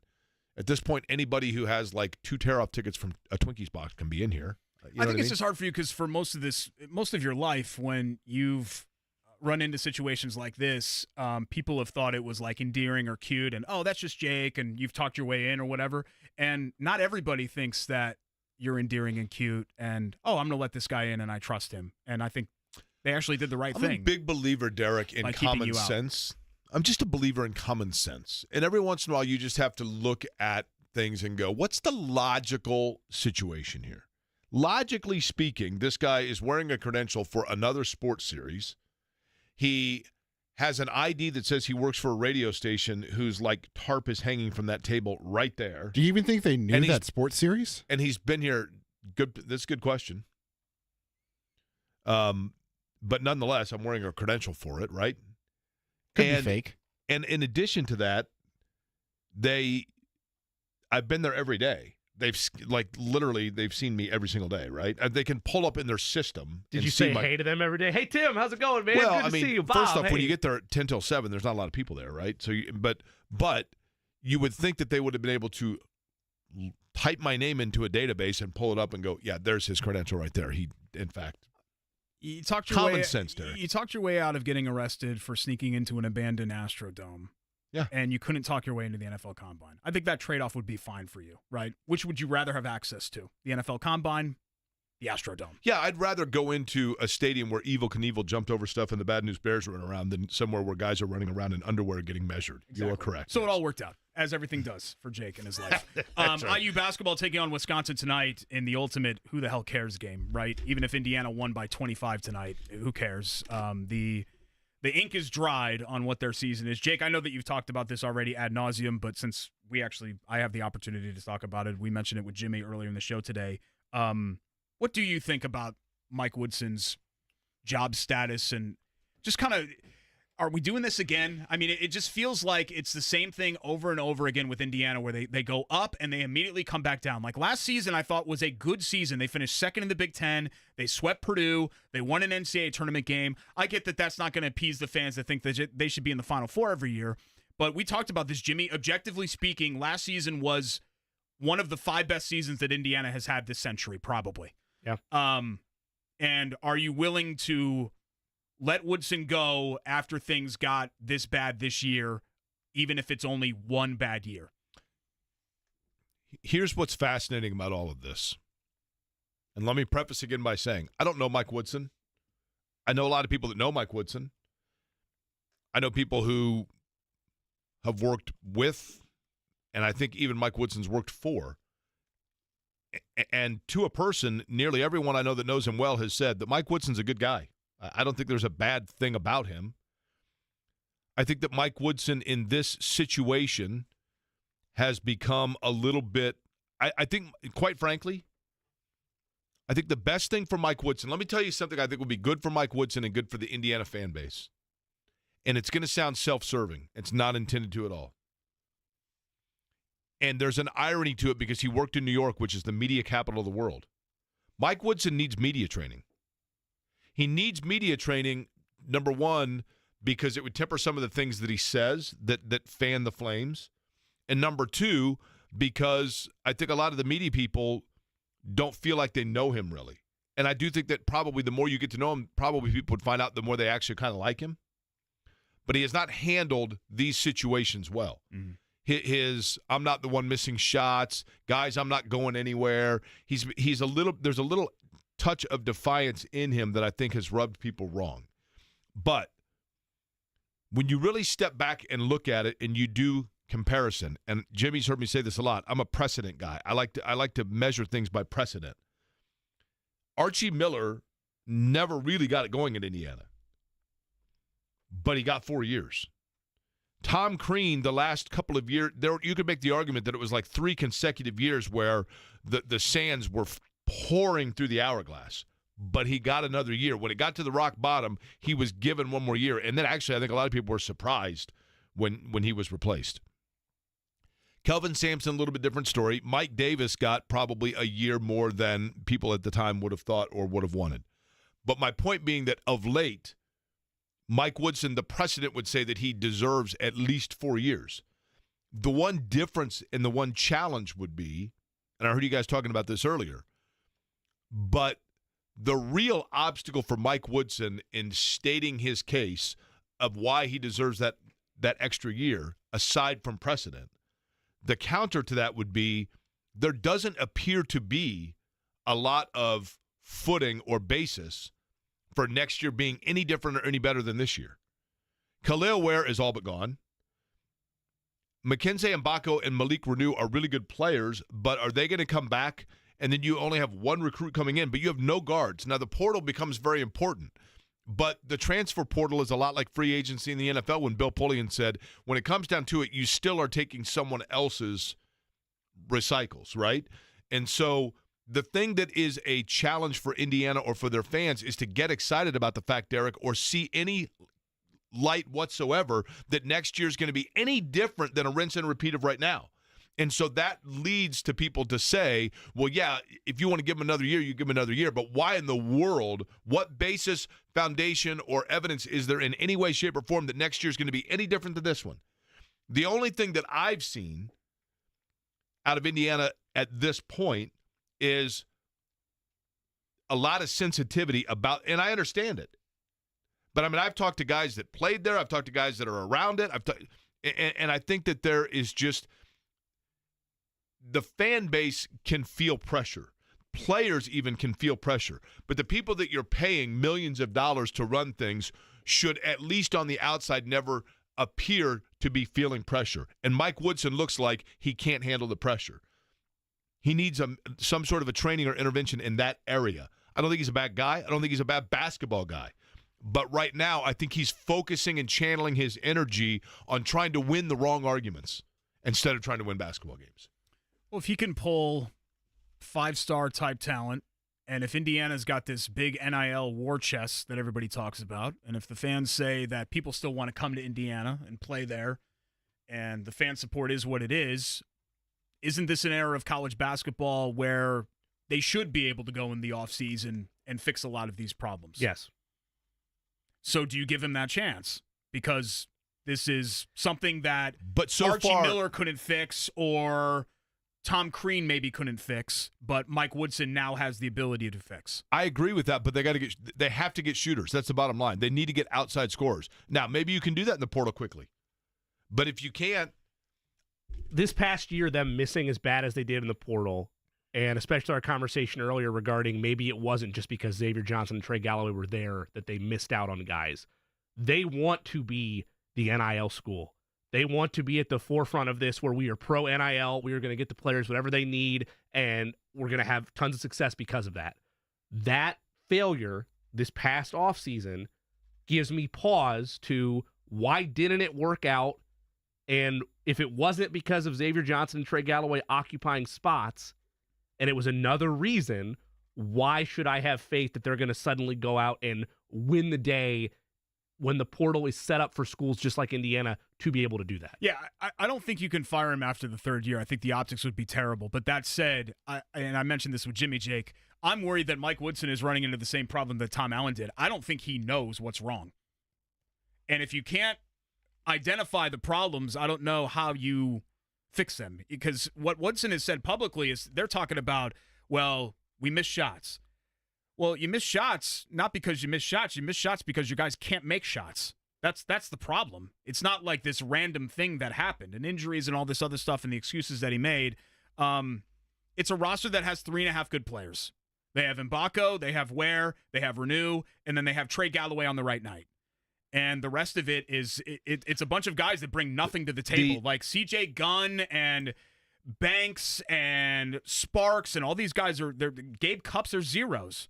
They don't give you anything, and that falls on Woodson, right? So it sounds like I'm talking out of both sides of my mouth because Indiana's in this issue because of Woodson, but I just don't know how you let go of somebody after really what is one bad year, after acceptable to good results. He's a program legend. I think the race part of it is a factor. I don't think it's a major factor, but I do think it's a factor. Because you don't believe in him anymore. That's why. That's why you would ignore the optics, because you don't have faith in him.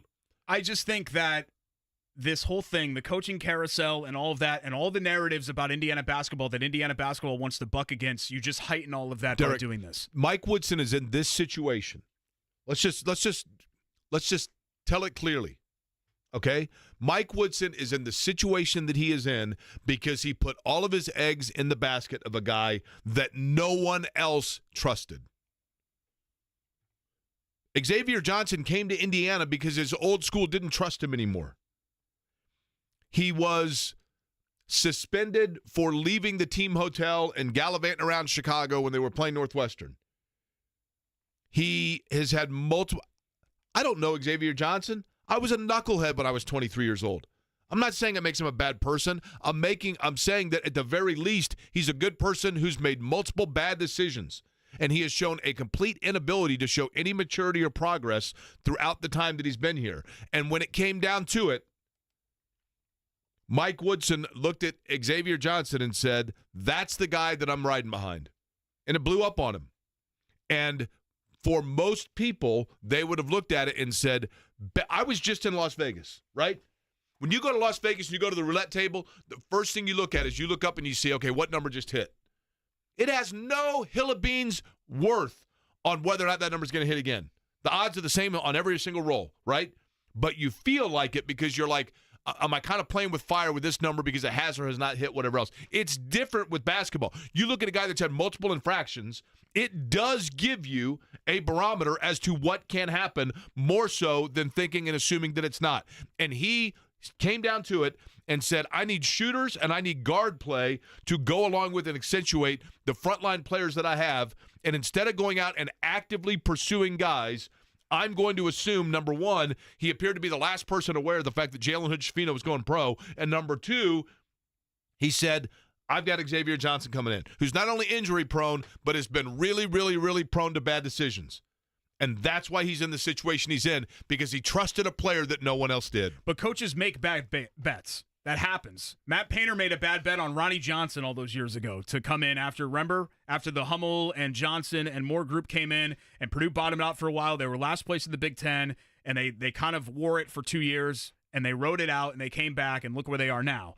I'm not saying that Woodson is going to get there. I'm not even saying that I believe that Mike Woodson is the guy. I think there's a very good chance that we're in the same exact boat. But I still think, Jake, 3 years for a program legend and the fact that it's one bad year and he made a couple of bad bets, I just don't see how you do that. I wouldn't do that if I was the decision maker. If I was Dolson and Buckner and company, I wouldn't do it. You put your eggs in the wrong basket, period, right? End of story. We'll come back, wrap things up next. It's Quarry and Company, 93.5, 107.5 The Fan. I'm from Perry Township, down on the south side of Indianapolis.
plays of the day. It is not the Champions League, but it is the oldest national football competition in the world. The FA Cup resumes today. Manchester City takes on Luton Town. We'll take Erling Haaland of Manchester City as an anytime goal scorer. Luton Town? Yes. Where's that? Have you heard of Luton Town, Derek? They actually. Is that part of your Sega Baba?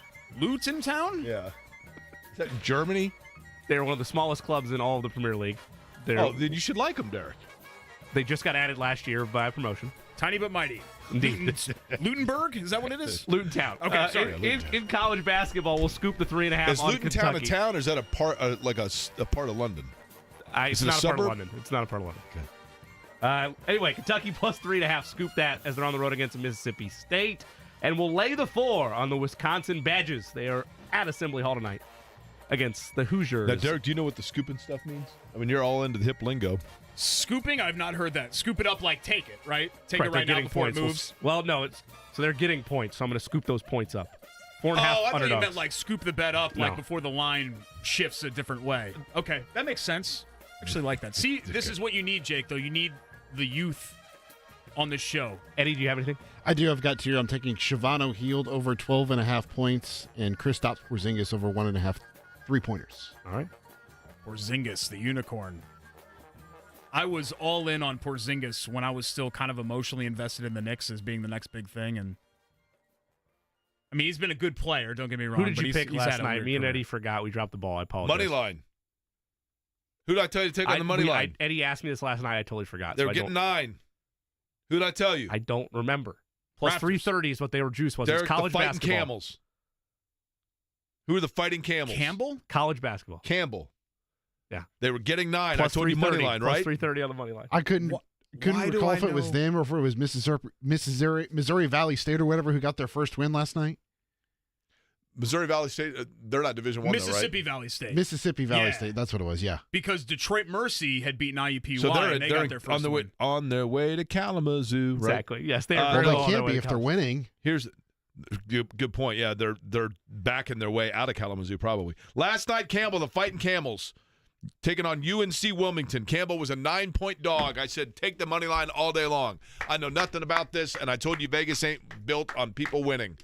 Campbell last night, a 5-point winner. Congratulations. Well done. Thank you. That's what I How did. does it Is feel? that your first successful bet? I didn't bet on it. I just No, I mean like on the show, or does he It's play? the first does play. He, play He nice? occasionally jumps in and gives us a play. Usually it is of this variety. Hey, listen, Cal State played last night. You know what the line was? And Go it's back to usually- Jake's newsroom days of someone calling at 11 o'clock at night asking for a score. And it's usually based just on mascots, right? That's why you brought up the Fighting Pretty Camels. much, yeah, I would think that you're not a big person into that. We went to a casino once in one of the Final Fours that we went to when that waitress at the beer garden was not a fan of yours. that was in New Orleans. Yeah, that was in New It was Orleans. like it was a Harrah's, I think. I think it that's right. was. Yeah, that was in New Orleans. That was where we saw the guy that was on meth making pizza on Bourbon Street, right?